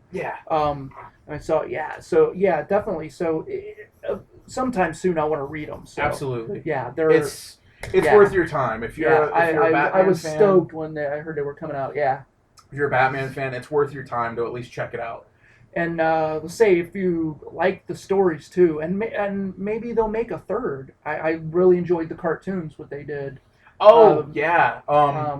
Well, they did the Dark Knight Returns. They didn't do Dark Knight Strikes Again. So they'd have to do Dark Knight Strikes Again. Although, honestly, the way that Dark Knight 3 starts, you could kind of get away with not even doing that doing those other ones, and just going straight to Dark Knight 3. So we'll see. So I'd kind of see it because I did like those two. I think they did a good job. Yeah, and I'm sure that artwork looked good, and I'm sure that they could get Peter Weller to do the voice of Batman again pretty easily. Yeah. Although I'm a stickler for Kevin Conroy myself, but I'll let that one slide. Kevin Conroy, yeah. Well, yeah, With enough said about him, he's awesome. Okay, so moving on. Go ahead. All right, so my number 10 of things I do want to see in 2017 is I want to see, let's see if I can pronounce this right this time, is the Gutter Dummerug release. Guter Dummerug. Guter Dummerug. You got to kind of break the German out for that one. Yeah, there you go. I'll just have you say it from now on and do it. Which is a movie that actually got made a couple years ago. I do believe, and it has just a bunch of rock and metal musicians in it, doing like a crazy, almost kind of Sin City vibe to it. Um, you have everybody from Lemmy, Motorhead to Henry Rollins, to you got everybody. Iggy Pop in it, Slash. Slash. I mean, everybody's in it, and it looks pretty amazing. There's a trailer up on YouTube. Go check it out. Which he showed this to me right before we started recording, and I was just like, "Wow, that looks really cool." It's really over the top. It looks like. And It's Yeah. like, you know what? That's awesome. That's what I want to see. Anytime that you see Iggy Pop shirtless, which that's normal for Iggy Pop, but anytime you see him shirtless with gigantic like angel wings on his back with like devil horns, And he's still ripped. Yeah. He's like Bruce Lee ripped. My God, man. I think Iggy Pop is like allergic to t-shirts because I've only seen him wearing one He like never once or has. twice. Yeah, he never has. And of course, like has Rollins in it, and Oh yeah, you and I Rollins. could just do a whole podcast on Rollins, for being our hero. So Sure, the absolutely. man's amazing. So he's in it, and I believe he narrates at least some of it. So If not just the trailer. yeah, which the is kinda trailer's definitely done by him. But yeah, go check that out. At least check the trailer. Even if um, we don't get that as a movie, at least we got that cool trailer. we got the cool trailer. Yeah, so yeah, it came out a while ago, and so I hope it surfaces sometime this year. So yeah, Sure. that was my number 10. Okay. So My number 9, as Richard knows, I just broke into the next gen console. And one of the first things I saw when I bought my Xbox One is that we have Resident Evil 7 coming out. And so excited for this game. it so looks excited. so cool. Like, I haven't played a Resident Evil since I think 4. And that was the last one that most people agree was a really good one. Yeah, a lot of people agree on that. I personally did like 5 as well, but that's Sure. a totally Yeah. different thing. Well, But yeah. 4 was definitely really fun, really solid Mhm. game. But like this Um, one, like they're doing something different with it. Like if you, It's all a first person. yeah, it's scary again, and I think Uh-huh. that's really cool. Like Yeah. we've got the technology now where you can actually you feel like you're in the game. Yeah, if you have a 4K TV, if you have the well, as of right now, Xbox is supposed to have theirs coming out sometime Sure. later. If you have the PlayStation Pro and you can do the VR, you can play it in virtual reality, which is just insane to play that game like I that. wouldn't do it because I just crap my pants. But oh my God, yes, I just can't wait for it to come out. Comes out this month, this month actually. Yeah. And I'm What's really slacking funny again. I need to pre-order it. What's really, really funny is I don't know if I'm going to buy it myself. Uh-huh. I have this thing with the Resident Evil games where I played them, don't get me wrong, but when I initially got into Resident Evil, my buddy in high school, I would watch him play. Because it was like, I tried to play it myself, and I got so scared, I ended up throwing the controller across the room and dying so many times. So, like, I almost want to just, like, have To Richard watch? buy it, and then I'll just come over and, like, he just does a save where I just watch him play it. Because they're so cinematic. It's almost like watching a movie. Yeah, I've heard a lot of people say that actually. It's like, I really don't like playing those, but I love to watch them. Oh, yeah. So yeah, definitely. So check that out. Like, there's the demo's up on PlayStation Network, and Xbox Live has it now. And if you can't play, if you don't have a next gen, jump up on YouTube and watch them play it. It's God. a lot of fun. Let me highly recommend this because I saw like some reactionary videos of people playing it, and it was some of the funniest stuff I saw. Like just people screaming and like freaking out as they play it because it's pretty scary. But yeah, highly recommend it. Oh, yeah. It looks fun. Yeah, I'm looking, very, and we get that soon this year, so looking forward to that. Cool. Very cool. My number 9 stuff I want to see this year is I want more Ash versus Evil Dead. I want a 3rd season. That show is so awesome. Again, before we started recording, I'm pretty sure we're getting it. Yeah. I'm pretty sure because Stars, I believe, like they take care of their properties, and I'm pretty sure that Ash vs. Evil Dead is getting the ratings it needs. I don't see why it wouldn't. It makes perfect sense that it would keep going. I mean, yeah, Bruce Campbell's still game. He enjoys it. Yeah, he's gun ho about it, which is awesome. He's amazing in it. He would be. And what works about that show is that anybody that watched the Evil Dead movies, he was the contributing factor. You always wanted to watch it for Ash. He always had to be there. But and what's cool about the show is that the supporting characters have kind of so good stepped up, too. and you like them enough that like you like have an Pablo, you like Kelly, you like and Ruby, and Ruby, yeah, you like them, and who could go wrong with Xena Warrior Princess being in Lucy it. Lawless. Oh my God, she never ages. She still looks amazing. I think she's like in her 70s now, right? She still I looks like she's don't 26. know, but oh my God. Yeah, I'm not She is knocking on her being a little older. It just I don't care. it's really funny. Again, this is more for fans of the show, but I just learned about Parks and Recreation, and how funny that show is. And if you're familiar with Ron Swanson, if there was ever a character, an actress, or anybody that could ever like tame Ron Swanson, it was actually Lucy Lawless. He ends up marrying her on the show. Nice. But yeah, that's awesome. an in-joke for fans of Park and Rec. Nice. Moving on though. Yeah. But awesome. Yeah. Oh yeah. Ash vs. Evil Dead is top notch. Even if you're Fun not a show. fan of like the Evil Dead movies, and you just kind of like catch it as you're flipping channels, it's really check fun. it out. It picks up quickly and from the first episode of the first season. It's really entertaining too. Like the effects are on. Oh yeah. They don't do a whole lot of CGI. It's a lot of practical and going with the less is more. What I love about that show is they're half-hour episodes. Episodes, and it goes by so quick. And it's like you want more, but nope, you gotta wait. I knocked a season out with my friend in one night. Oh yeah. We watched the first season. You could binge on that, and it was fun. And we weren't like sitting there by the end like, oh man, I'm so tired. Right. Half-hour episodes. Yeah, we were done with it like in about like 6 or 7 hours, and we were good. Highly recommend it. Yeah, great choice there. Absolutely. My number 8 is I'm looking forward to. There's a film coming out called Valerian. I can't remember the subtitle for it. It's Luc Besson, who did The Fifth Element. Okay. But basically the trailer, it looks like The Fifth Element, but with even better graphics or special effects. I remember you telling me a little bit about this. So again, it's a YouTube definite checkout. The initial trailer was just showing this movie, and they're playing "Because" by the Beatles. Nice. Which they had to put out a lot of money to get a Beatles song. Oh yeah, to put a Beatles song but it's in there. Just, it looks so beautiful. Like everything, like if you're a fan of The Fifth Element, like how cool it was, really cool and sci-fi, but at the same time it was fun and funny.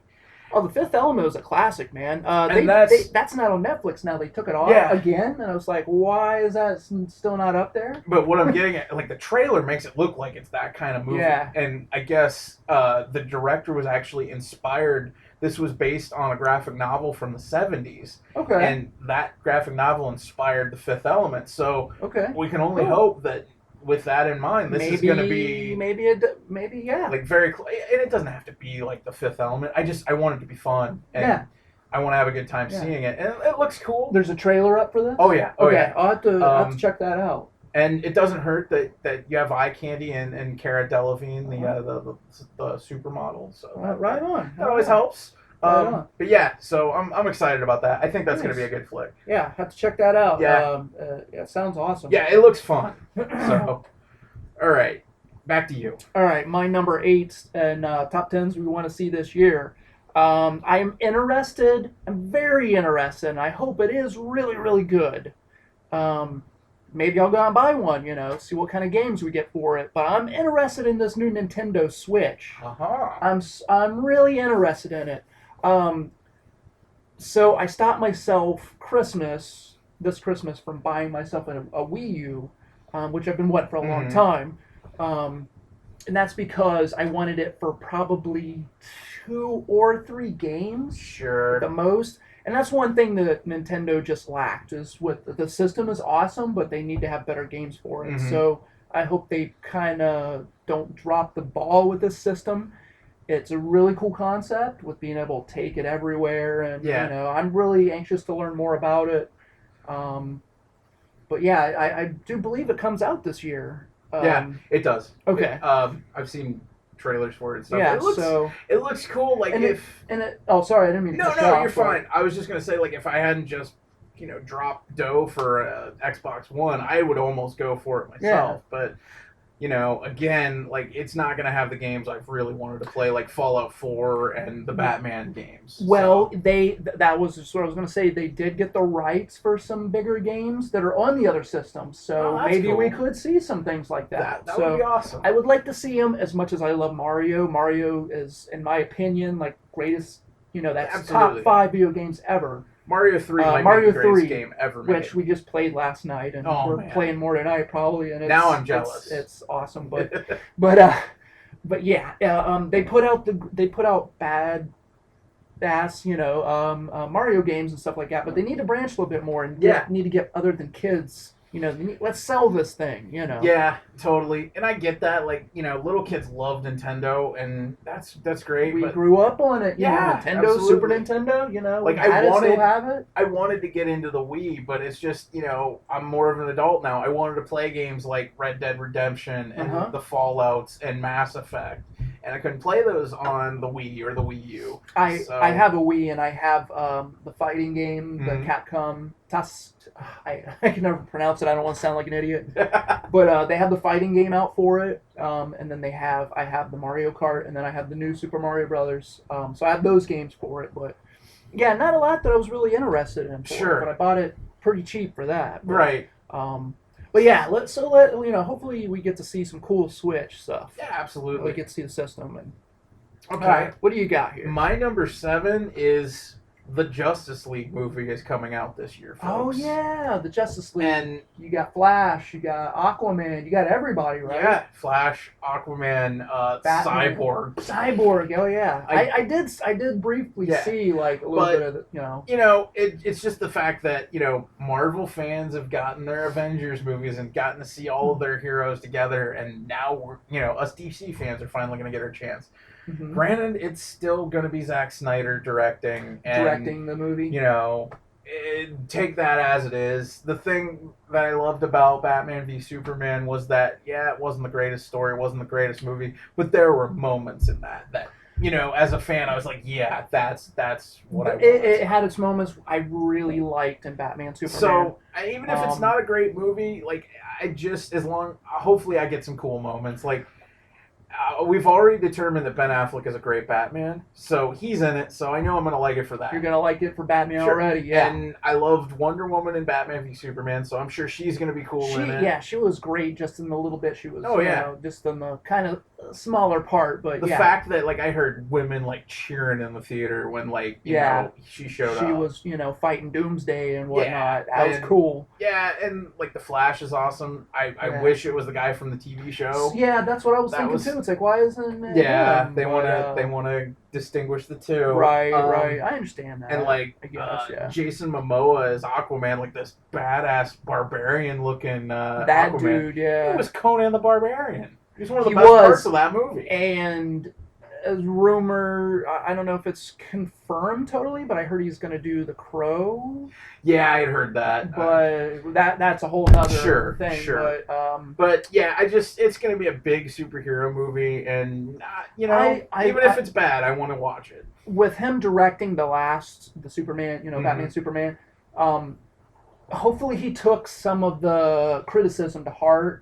And so maybe he's like, okay, well, let's just do a little bit better on this movie. He's real close to becoming the next Michael Bay. Yeah. And it's sad because he's done some really cool movies. Like, he did 300, which was awesome. 300 was a great movie. He did the remake of Dawn of the Dead. Not many people remember that. Oh, yeah, he did do that. That was like his first big movie. Yeah, and as far as remakes, as we talked about earlier, that one actually isn't a bad one. It has its good moments. And you know what? I might get crucified by my comic brethren, but I liked Watchmen. Like, his Watchmen was good. Oh, Watchmen was a good movie. Like, I'm a huge fan of the comic, but that was a good movie. I liked Watchmen. Yes. So absolutely. You're not alone. Yeah. He could do a good movie. It's just that, like, Man of Steel kind of stunk. Batman v Superman just took itself way too seriously. Somebody needs to like sit him down and make him watch a few Marvel movies, get the feel of what those are all about. Yeah. And I think he could really make Justice League good. But we'll see what happens. Yeah. It's already filmed. I think they're already filming. Like post-production or whatever you call it. So I'm saying all these things, and it's already done. Yeah, so. it probably is, or probably just like you said, post production and all that. But Yeah, no, I'm looking forward to that. I'm looking forward to the Wonder Woman movie as well. that's on my list later. Okay, all right. Damn it, I No, you're spoiled it fine. already. Okay, You're so fine. I'll stop right there. No, We'll go to that. Yeah, okay. absolutely. Okay. All right. So my number 7 of things we want to see coming this year is Jim Lee to keep drawing. Now this is where it gets kind of crazy, especially if you're not familiar with Jim Lee or familiar. Let's Jim Lee briefly is who he one is. of the greatest comic artists that ever lived. If you were a fan of the X-Men in the 90s, it's probably because of Jim Lee. If you were a fan of most comic art in the 90s, period, It was Jim Lee. It was probably Jim Lee. It was Jim Lee. He did a very spectacular Batman run called Hush. So good. He's done pretty much every character. He's actually one of the heads of DC Comics now. Yeah, he's a big boy at DC Comics now. And that's partially why he doesn't. A lot of times he'll be on a book, he'll start drawing it, and he'll have to leave like 2 or 3 issues in, or the book will never get finished because he just has a huge schedule. My God, yeah, he has kids that are still kind of young, and so he draws at like wee hours of the morning. You watch him on YouTube or whatever. Him doing the pages, so much detail and so good. Yeah. He never puts out really a bad piece. Yeah. He's inspired me since I was a kid. He, inspired me to draw, and all that. So I would like to see him. He's doing the Suicide Squad book. He is. And, Well, he was. I don't know if he's still doing. Like he did like actually. I think like the first 5 or 6 issues. Yeah. Which I was impressed. He actually kept to the deadline. Yeah, so good. It looks like some of his older work too, which I really like. Yeah. His older Image work, which Image is a company that he started when he left Marvel Comics, which he was drawing for in the 90s, and he started with his own superheroes with the Todd McFarlane that did Spawn, which is another big selling comic book hero. But yeah, just it's great that he's a big boy up there, but I'd really like to see him stay on a project and finish it. Well, it's just like Jeff Johns, the writer, is also one of the head CEOs, and you barely see anything from him anymore.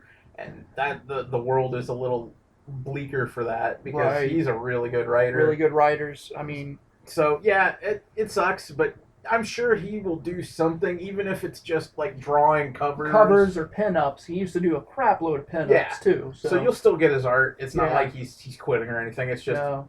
But I'm glad he's doing another run because I was kind of disappointed with Superman Unchained. Yeah. Which was another book that came out very sporadically. Yeah, over where he only did like 9 issues, right? Yeah, and it took for like 2 years for it to come out. Really, yeah. There's a Batman series that he never. All-Star Batman and Robin, yeah, which was written written by Frank Miller. It's kind of controversial because it was kind of showing that Frank Miller kind of went a little woo out there. But the problem was it never got finished because Jim Lee could not keep to the schedule. Right. But yeah, so. I would like to see them go back and finish that book. There's been rumors that they're going to get back to it at some point. I think they could, but they really need. I think that if I remember correctly, Frank Miller said the script was done. He's done with it. Let's put out another 2 issues and call it a day. Let's just finish it. But, what I think's going to happen at this point, unfortunately, I don't want to be that guy, but Frank Miller is getting kind of long in the tooth. He has not looked healthy in years, and I'm just afraid that one of these days he's going to keel over, and his health is not good at all. That's probably going to be that moment that they go, hey, we're finally going to finish All-Star Batman and Robin, because again, it's in the can. If it's in the can, if he does pass, at least they still have that. I'm sure he probably has stuff written too. Right, and Jim Lee's like in his early 50s now, so I'm sure he can finish it. Which he doesn't look like he's in his 50s, so. He might be in his like late 40s. I don't know. Yeah, he's getting up there. He's getting up there, but it's crazy. But yeah, so see more work from that guy. He's amazing. He's amazing. All right. Okay. My number 6 is actually kind of more. This is more for you guys to actually go check out. This is one of my really good friends actually filmed a movie.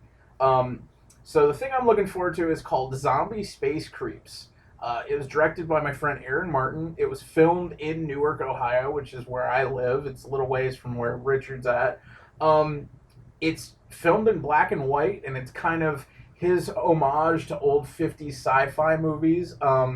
It has a Plan 9 from Outer Space feel to it. Nice. Doesn't take itself seriously. It's all filmed. Nice. It's in the can. He's still working on it, kind of like souping it up and everything. But he's going to be looking into actually getting it, out to companies, and he wants to do Netflix. Have somebody, He wants to get it get to it out Netflix to some companies, to streamed Vudu, and stream. whatnot. But Nice. it's a fun movie. This guy, I've known him for years. He really put a lot of effort into it. Yeah. A lot of my friends are in the movie or, had something to do with it. He's been working on this movie for years. At one point, I think it was like 04, 05, I was going to play the main character. Nice. Things happened, things changed. I'm not that great of an actor. But he ended up going with another guy, which he's really good in it. But yeah, he's been working on it for a long time, and I really hope it gets out. And if it does, I really hope people check it out. I'll promote it as much as I can on this podcast. Yeah. But, like when it comes out, give me links and whatnot. I'll promote it on my pages. Which reminds me, at some point I'll have to get you a rough cut or something so you can check it out. out. Oh yeah. Love to see it. And I do remember you telling me about this. So I can't wait. I hope he does get it on it's really Netflix cool. or something like that. So to give just a spoiler away, at one point you get to see 5 or 6 flying saucers going over the courthouse in Newark, Ohio. Nice. So for people that live around here, that's kind of a cool moment. Nice. That's awesome. But it's definitely something that to look forward to. Independent stuff, guys. Get us out there. Get us actually making money off of the stuff that we have a passion for. So right, I wanted to throw that out for him. So yeah, that's awesome. No, that's awesome, man. That's awesome. Okay, back to you. All right, so my number 6 and things I'd like to see in 2017. It also kind of goes along with number 5, so I'll just mesh the two, I suppose. Okay. I would like to see, and I'm a big fan and collector of these things called Pops, which the Funko, the company Funko puts them out. And if you're familiar with these toys, and you've seen them because they're everywhere from Walmart to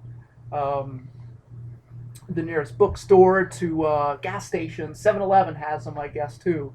So it's like you've seen these things before. Absolutely. But they do them of everything. They're coming out of everything, and I want. They have the Golden Girls out. They have Firefly. They have Friends. Guns N' Roses ones that just came out. So I want to see Frasier Pops. I want to see Frasier. If you're familiar with this old sitcom, it's on Netflix and Hulu. Oh, come on. You gotta know what Frasier is. Well, I don't know. Spin Not off, everybody. Spin off of Cheers. Spin off of Cheers. I mean, I guess, we do have younger... might have younger not everybody demographics. knows, Sure. You're right. But, I'm sorry. Yeah, so Google that. Check it out. It's on Hulu and Netflix, if you're not familiar. But I want to see, Frasier. I want to see Daphne. I want to see Niles. I want to see Martin with the cane in the chair and Eddie. Yeah, it comes with Eddie. Eddie comes with Eddie, with the chair and all that. That'd be very cool. So yeah, I want to see Frasier, and then my God, they have Guns N' Roses coming out. They have the Beatles out. They came and went, but sure. So they have all these other ones. I want to see a Henry Rollins Pop. I want to see him cool. too. I want to see him with the little tattoos and stuff because my God, they did a Lemmy and they put his tattoos and everything on. It's awesome. We should do a top 10 list of Pops we want to see. That would be a good one. That might be next podcast. That might be next podcast. I like that because Richard got me into Pops and they're addictive once you get into so them. addictive. Yeah. Oh my God, I spend too much money. My roommate literally will walk in now when I actually see him in between our shifts of work, and he'll just walk in and look at my shelf and try to determine if I have any new ones. Because it's hard because I have so many Batmans. So he'll just be like, "Is that a new Batman?" I can't tell. I mean, he's a big nerd too, but I got so many of them. Yeah. That would be cool. Which I got to come over to your place and I got to see him. Absolutely. But yeah, so let's see some Frasier, let's see some. Funko's making all these other ones. Come on, man. Why not? Yeah. Come on, yeah. Go for it. You can get the rights. Let's do it. All right. All right, my number 5 is actually another game I'm actually excited about because I have a next gen console. I might be able to play this. I might actually put a pre-order in for it. Injustice 2 is coming out this year. Oh, Which, yes. if you're not familiar, Injustice was a fighting game involving the DC superheroes and villains.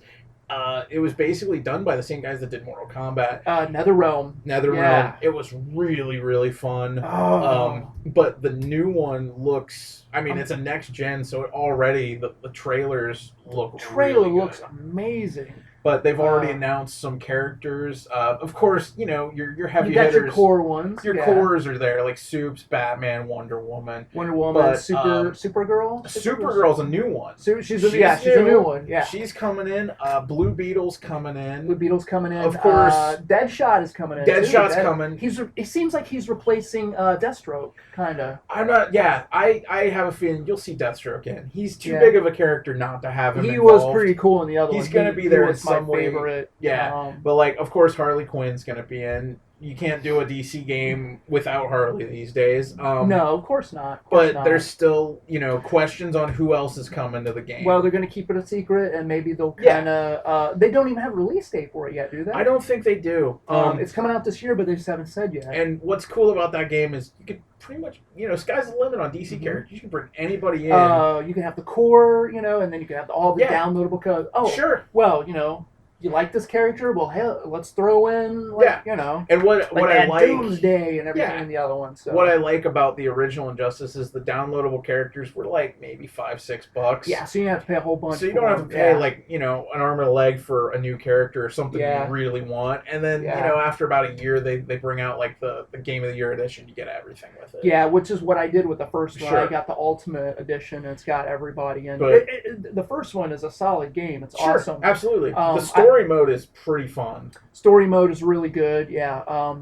And then I love that you can do what's equivalent to like the X-ray in Mortal Kombat, where you do kind of like the super or whatever. Yeah, it's like a fatality. Yeah, but fatality. You don't really. But by DC comic, standards. Yeah, like punching somebody into orbit and then punching them back down. Yeah, hitting them with a car, Yeah, very excited for that. Yeah, it looks like a lot of fun. Yeah, as a comic fan, as a fighting game nerd, I'm really excited for that. Any chance I get to play as Batman in any kind of game, I'm for it. Yeah.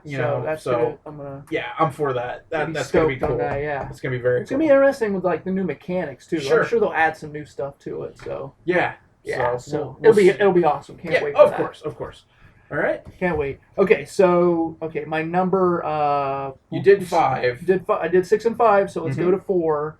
So my number 4 that I want to see this year is a new Judas Priest album. I am a big Judas Priest fan. Being a metalhead, grew up with them and stuff. So I hope they put out an album this year. They said they were working on something new, and it should be pretty solid. It's been kind of touch and go with the last couple, but I like it as Priest. They write some good metal stuff. No, they're cool with Rob Halford. Yeah, Halford's back. Okay. Yeah, this will be his 4th, I believe, with the band back. So okay. Oh yeah. They're going strong. Yeah. I just want to make sure that was. Yeah. That shows where I'm at with the metal. I like metal, but I'm not. Well, you're not. With certain bands. That's what you got me for, I guess. Yeah. That's what. You go to Richard for the metal. You go to me for the comics. Go for you for definitely. So that's fair. Yeah. So like one of the ones that fans kind of hated on was the Nostradamus one. That was his second one back, and what it was a concept album about Nostradamus. Sure. It was like a 2-disc album. It was really cool though. But yeah, so that's cool. So he's got 3 in the can now. So let's do another one, and so absolutely can't wait to hear it. Hopefully this year. So yeah, Halford is awesome. So hell yeah, that's awesome. Yeah. All right. To my number 4 now. Thing very near and dear to my heart. The Lego Batman movie is coming out this year. Oh, this is going to be sweet, too. I love anything Batman, but this just looks like it's going to be hilarious and fun. If you've seen the Lego movie, it was a fun movie, and Batman was fun because he was kind of a jerk. And the fact that now they're going to do a movie with that voice and that kind of character just looks hilarious. And the fact that I think they said it was Michael Cera is playing Robin, and he's like, the green tights Robin, and he's like a big nerd. Nice. Rosario Dawson is doing the voice of Batgirl. Nice. Nice. Zach Galifianakis is playing the Joker. I was Okay. just like, that's weird. I'm not familiar. The too Hangover. familiar. Oh, The guy with the beard. Oh my God, he's playing the Joker. He's playing the Joker. This should I mean, be interesting. it's going to be a funny movie. I can see it. I can see it. They've shown trailers and stuff. It looks really fun. Yeah, I saw a trailer for it. It does look cool. It's not taking itself seriously. No, it's a fun Lego movie. And and I dig that. Like, yeah, Batman can be anything to anyone as long as you get the little elements together. It's fun. Yeah, and I think that's going to be a really good time. So I'm excited about that. Yeah, I would actually go to the theater and watch that. Totally. I would pay the money and go to the theater. Absolutely. To see it. Yeah, that's a fun one. Yeah. I'm a big theater guy. Yeah. But I rarely go anymore just because, it is more expensive, especially, if you take a girlfriend or a boyfriend or whoever it is or kids. Let me tell you something, my friend. That was creepy. There's a dog barking outside. A dog barking in the background. But let me tell you, my friend, the key is to go to matinees. You get up early enough. Yes. Like the matinee by my place, it's like $5 if you go before noon. Oh. That's a problem for us. Yeah, I saw Star to get Wars up that early. I saw Star Wars Rogue One, and it only cost me like $6. So that was pretty intense. Did you go opening weekend? It was. What weekend? Weekend? Yeah, that weekend. And I saw Damn it, man. So, yeah, so I'll just have to push for. Yeah, it's hard for us to get up that early. Yeah, so, unless I have to get up earlier for work. Or do like I did back in the day and just stay up all night. Just stay up all night. Oh, I tried that, and then I'm just like, oh. Just funny because Richard, I used to be like the night guy with him. We both did the same job. That's where we met. Now I'm more like the 9 to 5 guy. So like it's almost 11 o'clock here. And I'm like, oh man, I'll probably be going to bed soon, but I still want tacos. We got to get you your Taco Bell. Oh yeah, we're fine. We're fine. We're wrapping it up. So wrapping it up. We're on our last few. So. Yep. So that was my number 4. So yeah. Hell yeah.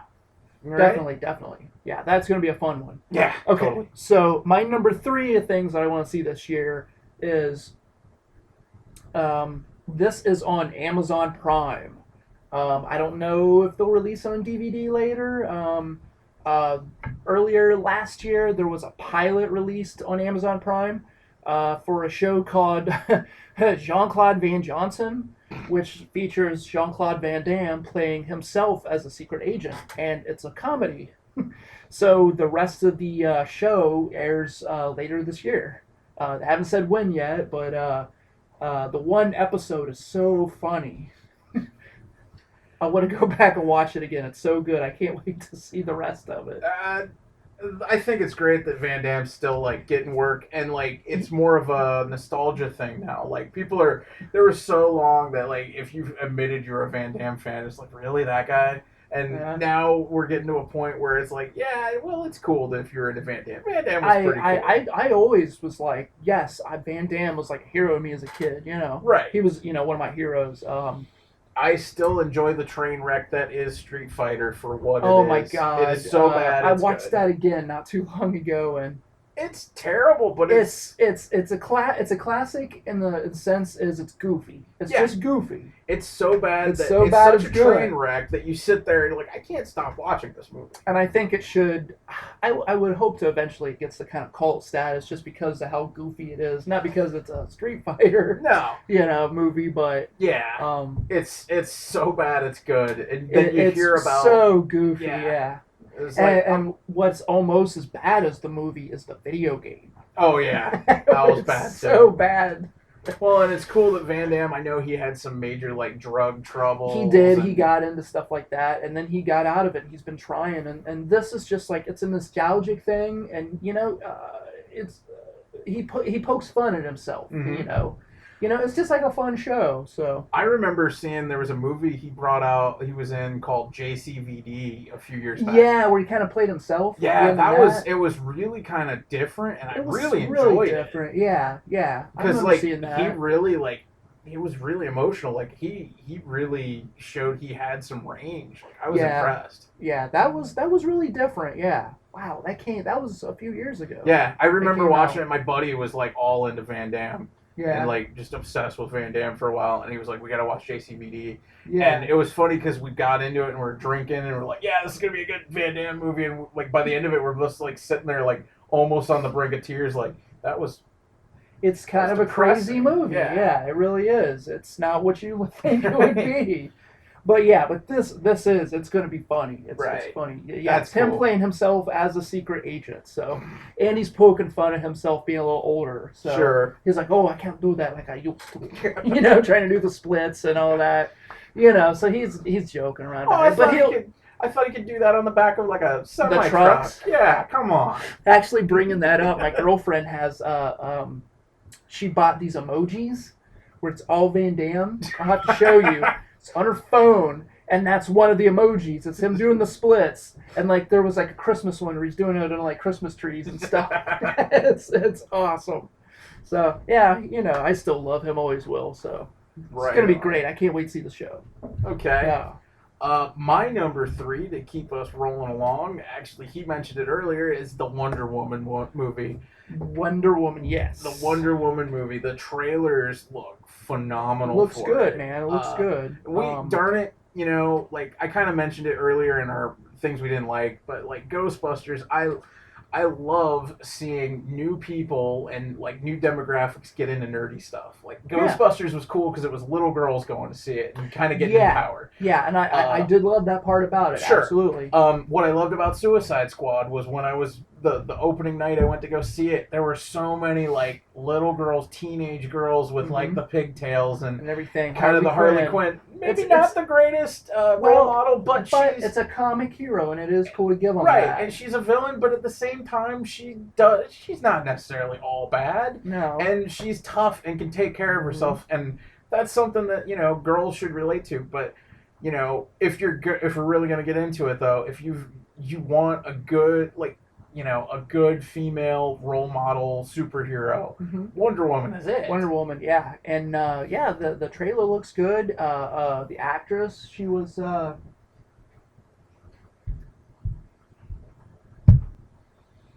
Yeah, and the actress, she was good in Batman Superman. Yeah, so she was good. She was good in that, and a lot of people were just hating on this before it's coming out. I heard a lot of just negative stuff, and I'm like, well, I don't see it. This looks good. Well, like Zack Snyder said, or like I said about Zack Snyder, he's doing Justice League, but this is a female director that's doing this. Right. I can't remember what she's known for, like what she's done before, but I have high hopes.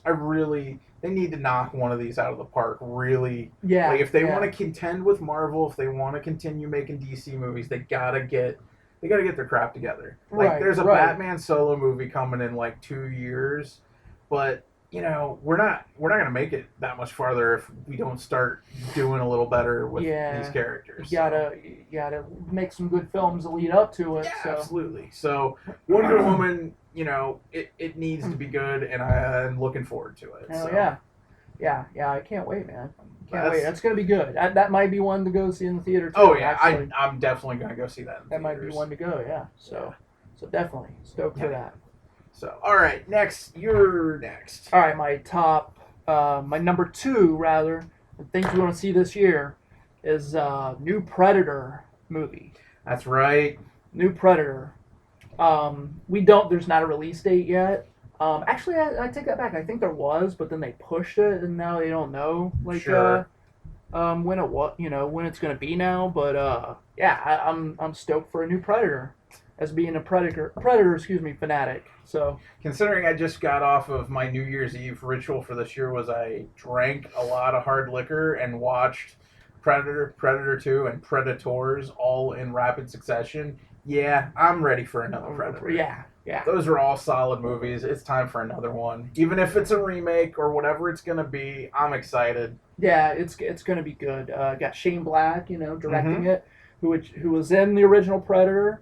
And he's directed some good movies, so he knows what he's doing. So if it is a continuation of the story, and if it does take place on Earth, which I have a feeling they're going to try to go back to basics with it a little bit, yeah. What I would love to see, just as like a little nod, that, like, it's all the same universe. Would be really cool if, having just watched the original Predator, if you remember in the movie, it starts out with Schwarzenegger and his kind of crew of soldiers landing in a helicopter and going to a military base in, like, South America, I think.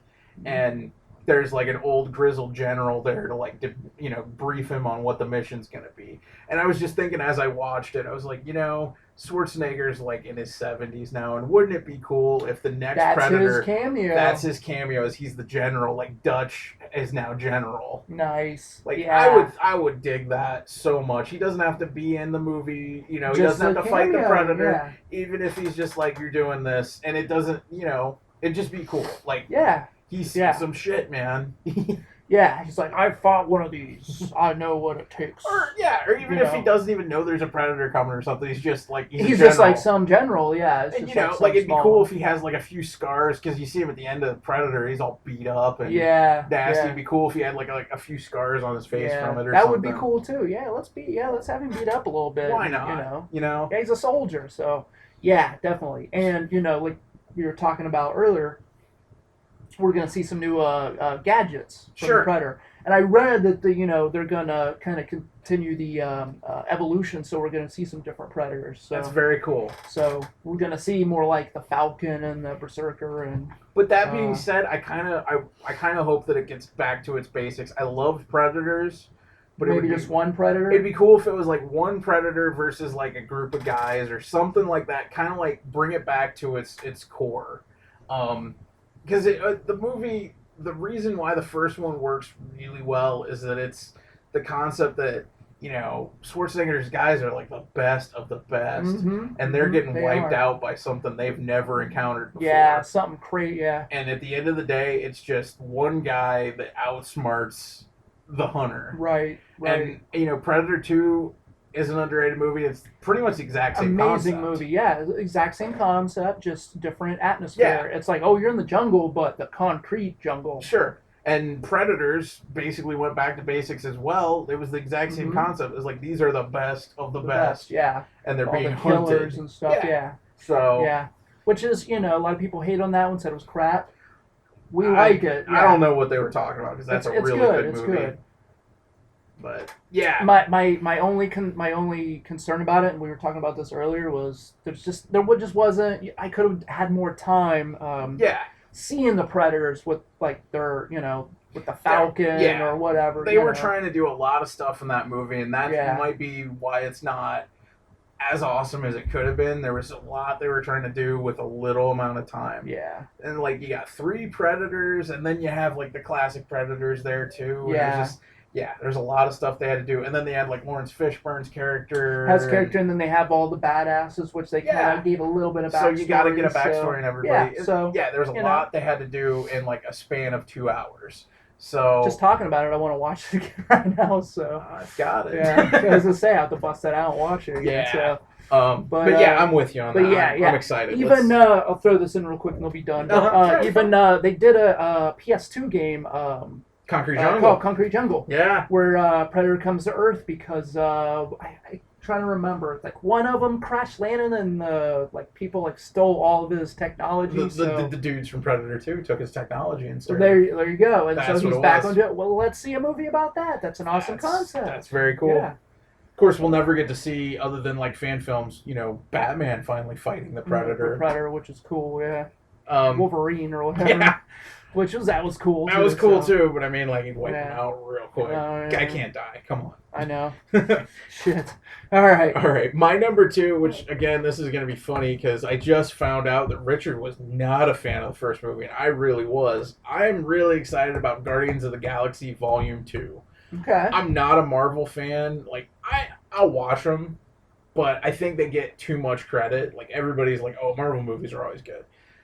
I just saw Civil War. It had some moments, but I don't think it was better than Batman v Superman. Completely honest truth. I like Batman v Superman a little bit more. It was more entertaining. That being said, though, Guardians of the Galaxy I thought was the perfect blend of like humor and characters I knew nothing about. Nobody knew what Guardians of the Galaxy was unless you're like a hardcore Comic fan. Yeah. I didn't know it, and because that spans back into the 80s, doesn't Sure. it? That book does. Yeah. Yeah. I mean, like, I enjoyed it for what it was. The characters were really engaging to me. The story was fun. I love, like, Firefly and Star Wars and those kind of movies where it's, in space and you got, like, a ragtag group of guys and girls, like, getting together to do something. And I really dug that. The first movie was great on that. And Volume 2 looks like it's just a continuation. Everybody's back. It looks hilarious. The trailer, I about died laughing at. I watched it like 3 or 4 times now, but I'm excited about it. I know you're not, because you're not you weren't a fan of the first one. Well, what I need to do is I need to go back and rewatch it. That's what I need to do. I need to go back and rewatch it. I bet, because I have a friend that said the same thing. That he was like, I fell asleep watching it, so I didn't think I liked it. It's like, go back and try it again. Right. Like, go into it with an open mind. Don't think of it as a superhero movie, because there's no real superheroes in it. Think of it more of just like an exciting sci-fi movie. Right. And I think you would dig it a lot. Okay. Just any time that you have a main character that like solves his problems with breakdances, it's got to be good. So. Yeah, I'll have to go back and rewatch it. Yeah. It wasn't, amongst the Marvels, it wasn't one of my favorites. Sure. But like I said, I'll have to go back and rewatch it. I don't want to say I hate it, but I didn't like it as much as the other ones. I liked it more than Avengers. What was it? Age of Ultron. Yeah, I didn't like that. That was the pits. That was hard to watch. That was even worse than Civil War. Civil War at least was watchable. I like Civil War. I tell you what, the last Marvel movie I enjoyed from start to finish was Ant-Man. Ant-Man was a good movie. It was a good movie. And you're talking about a comic book hero that not a lot of people knew. No. Who the hell knows Ant-Man? And Nobody I think does, it worked unless because you're a huge comic book fan. I think it worked because of that. I haven't seen Doctor Strange yet. I've heard good. We just watched it last weekend. We just watched it. It was good, but I want to watch it again. Sure. You might like it. Has a lot of trippy stuff in it where he does like the magic and stuff. Yeah, I've always liked Doctor Strange, so that could be cool. Yeah. But, like, Ant-Man was fun just because it was a fun movie. It was a fun movie. It was funny. Yeah. And the special effects were pretty good. They didn't look, oversaturated. Sure. So, yeah. because I was just like, this is not going to do very well at the box office because nobody knows who he is. And it did really well. It did pretty good, yeah. I'm glad, because that was a good movie. I hope there's another one. So it's like, there's, hope for it. But, yeah, that's good. I like all the X-Men movies. Sure. But after watching Apocalypse 2 or 3 times, I just don't like what they did with Apocalypse. It's not what he looks like, but I don't know. I just got problems with it, but there's some problems with that movie. But anyway, I still haven't seen it, so you should watch it because there's Psylocke is good. And I still haven't watched Days of Future Past though. So. That one you should watch. You would like. I've heard that's good. You would like that, I haven't gotten to it, so. But anyway, Okay. So I think we're on your number one. All right, so my number one that I want to see for this year, or things I'm looking forward to, actually, is, and I don't know if this should have been ahead of Predator or not, but maybe it's just because this has a definite release date. We just saw a trailer for it, and we're seeing photos. There's going to be toys soon, and that is the new Alien. Yeah. That is the new Alien. That I'm really stoked for. And you know how we were talking, were we talking last weekend about the trailer, about the alien busting out of the guy's back? Yeah. Well, I read an article, and they're introducing a new xenomorph. It's kind of called a neomorph, and it's going to have, instead of a chest burster, it's going to have a back buster. Okay. So it's all back, like ripping out of your back. Okay. Like, so the alien, like, all of it's going to rip out. Wonder if that means that you, like, immediately die from it then, because, like... I would assume. Yeah, I'm sure. I mean, you got something ripping your back out. It was your chest, too. I mean, as long as it's not your spinal cord, you can survive with your back getting ripped out. I don't know. I'm just kidding. Yeah, there's some concept art up, but I was reading an article about it, and, so this one's going to be a neomorph, so... I'm going to give it a chance. My whole thing is, like, that trailer did not wow me. I was talking to my friend about it, like, because he had watched it and he was excited. He's a big Alien fan too. Yeah. And I was just like, man, it just didn't wow me. Like, most how many Alien movies have we had now? If you even include Alien versus Predator 1 and 2, like. Well, let's take those away. You got 4, and then you got. Well, we got six. 4 aliens, and then you you got have 6. Alien 5, versus. 6 would be the Alien versus, Yeah. and then you have Prometheus, which was like a prequel. Well, yeah, then you got that one, which So- that's technically an Yeah. technically that's an So alien film. 4, 5, 6. We have 7 Alien movies. Yeah. And now we've got Alien Covenant coming out, and it didn't wow me. Didn't wow you, I'm not saying I'm not gonna watch it. I'm not saying I'm gonna hate it automatically. It didn't do for me like what any other Alien movie does, where when you first see the trailer, you're like, oh, okay, we're doing this again. Yeah. And it might also not help the fact that there was that whole talk for a while that they were gonna do that Alien movie with. Yeah. Well, it was. I mean, so it was the fanboy dream Alien movie. Yeah. So this one was going to be supposed to be a Prometheus. Mm-hmm. I'm hearing 2 more.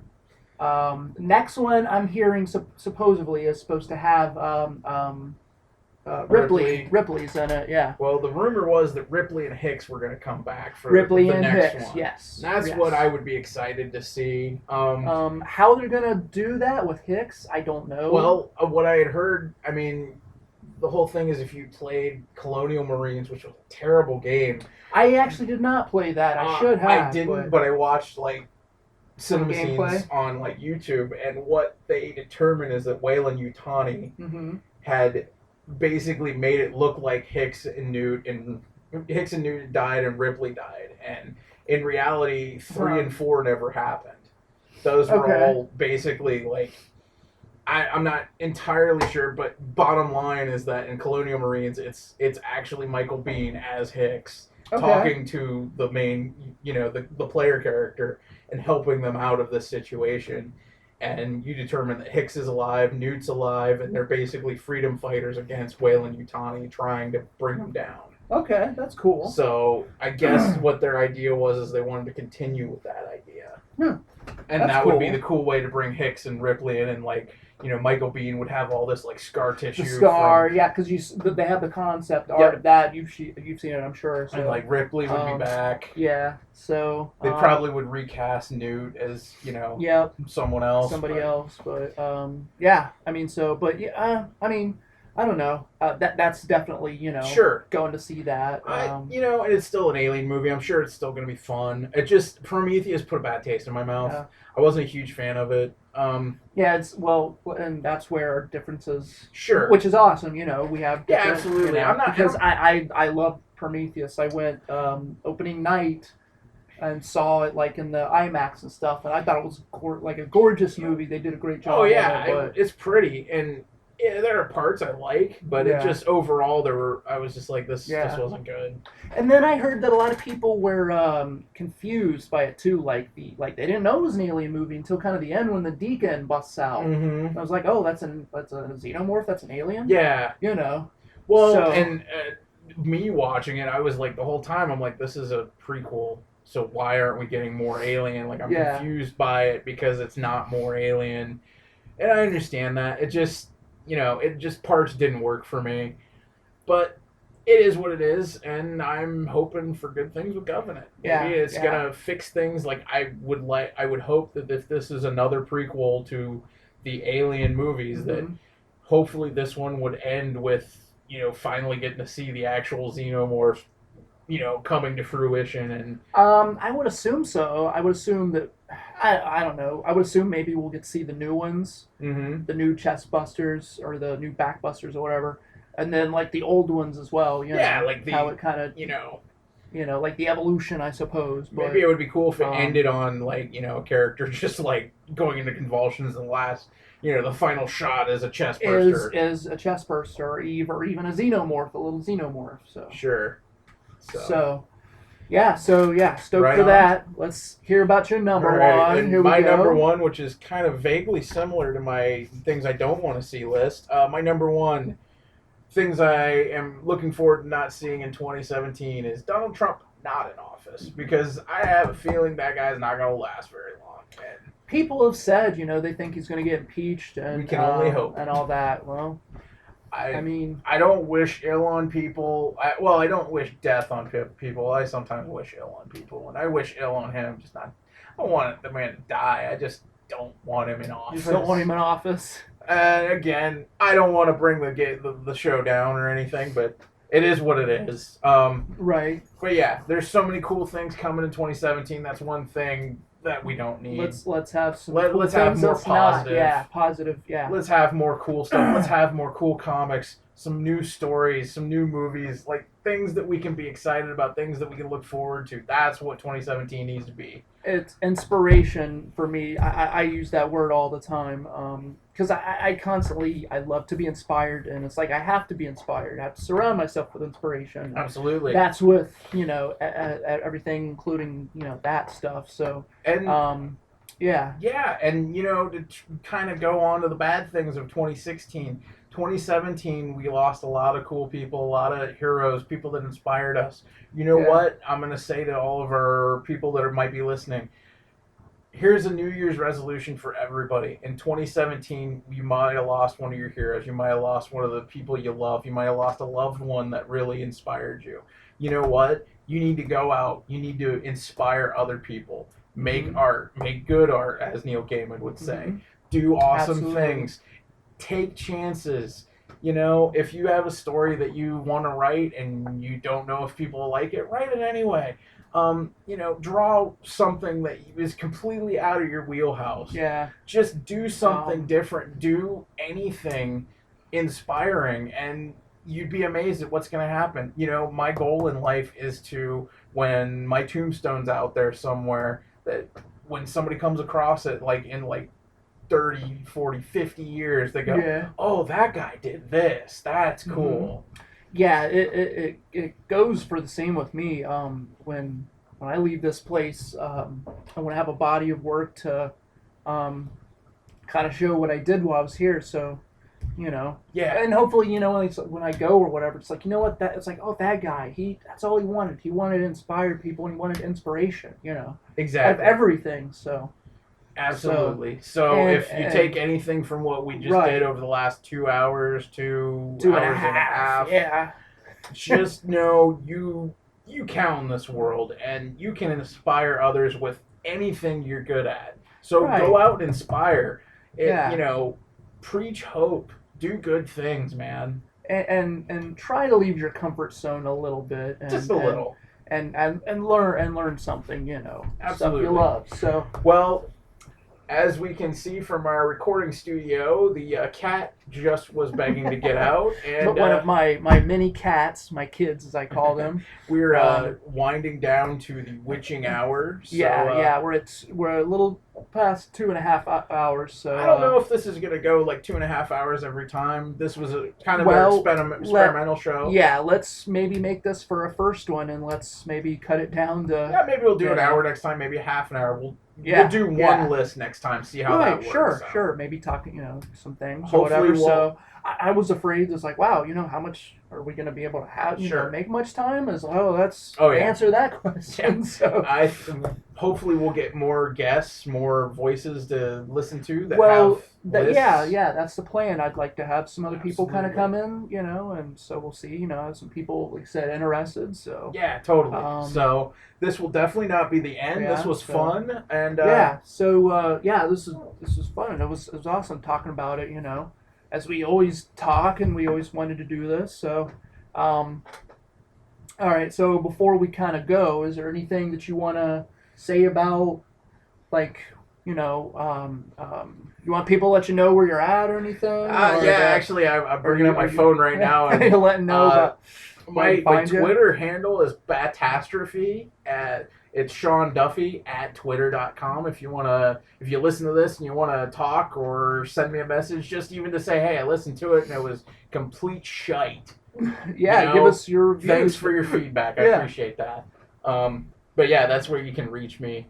I'm not giving out my phone number because some of you guys might be weirdos. I'm not giving you creeps my number. Yeah. That's just too far. All right, so you on Twitter, all right. And then I suppose me, you can reach me on Facebook. It is private friends only, but if you send me something and it looks legit, I might accept your friend request. It's Richard Meeker at Facebook. Also, I have an artist page for I was all gonna my say, doodles. do the artist page, man. All the doodles, you know. Yeah. That's Richard Meeker, independent artist. Artwork should pop up or whatever, you know. Hit a like, write a comment or something. Heard podcast or whatever, and comments, and then also Instagram, Richard Meeker on Instagram. Check it out.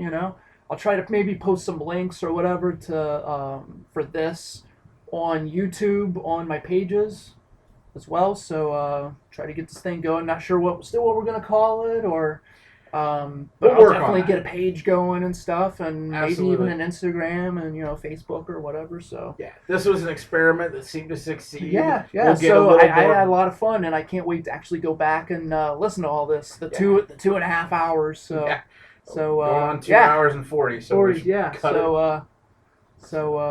So we'll get another one going next time, and we will talk to you and have some more cool stuff for you soon. These are the geeks signing off. Yeah, later.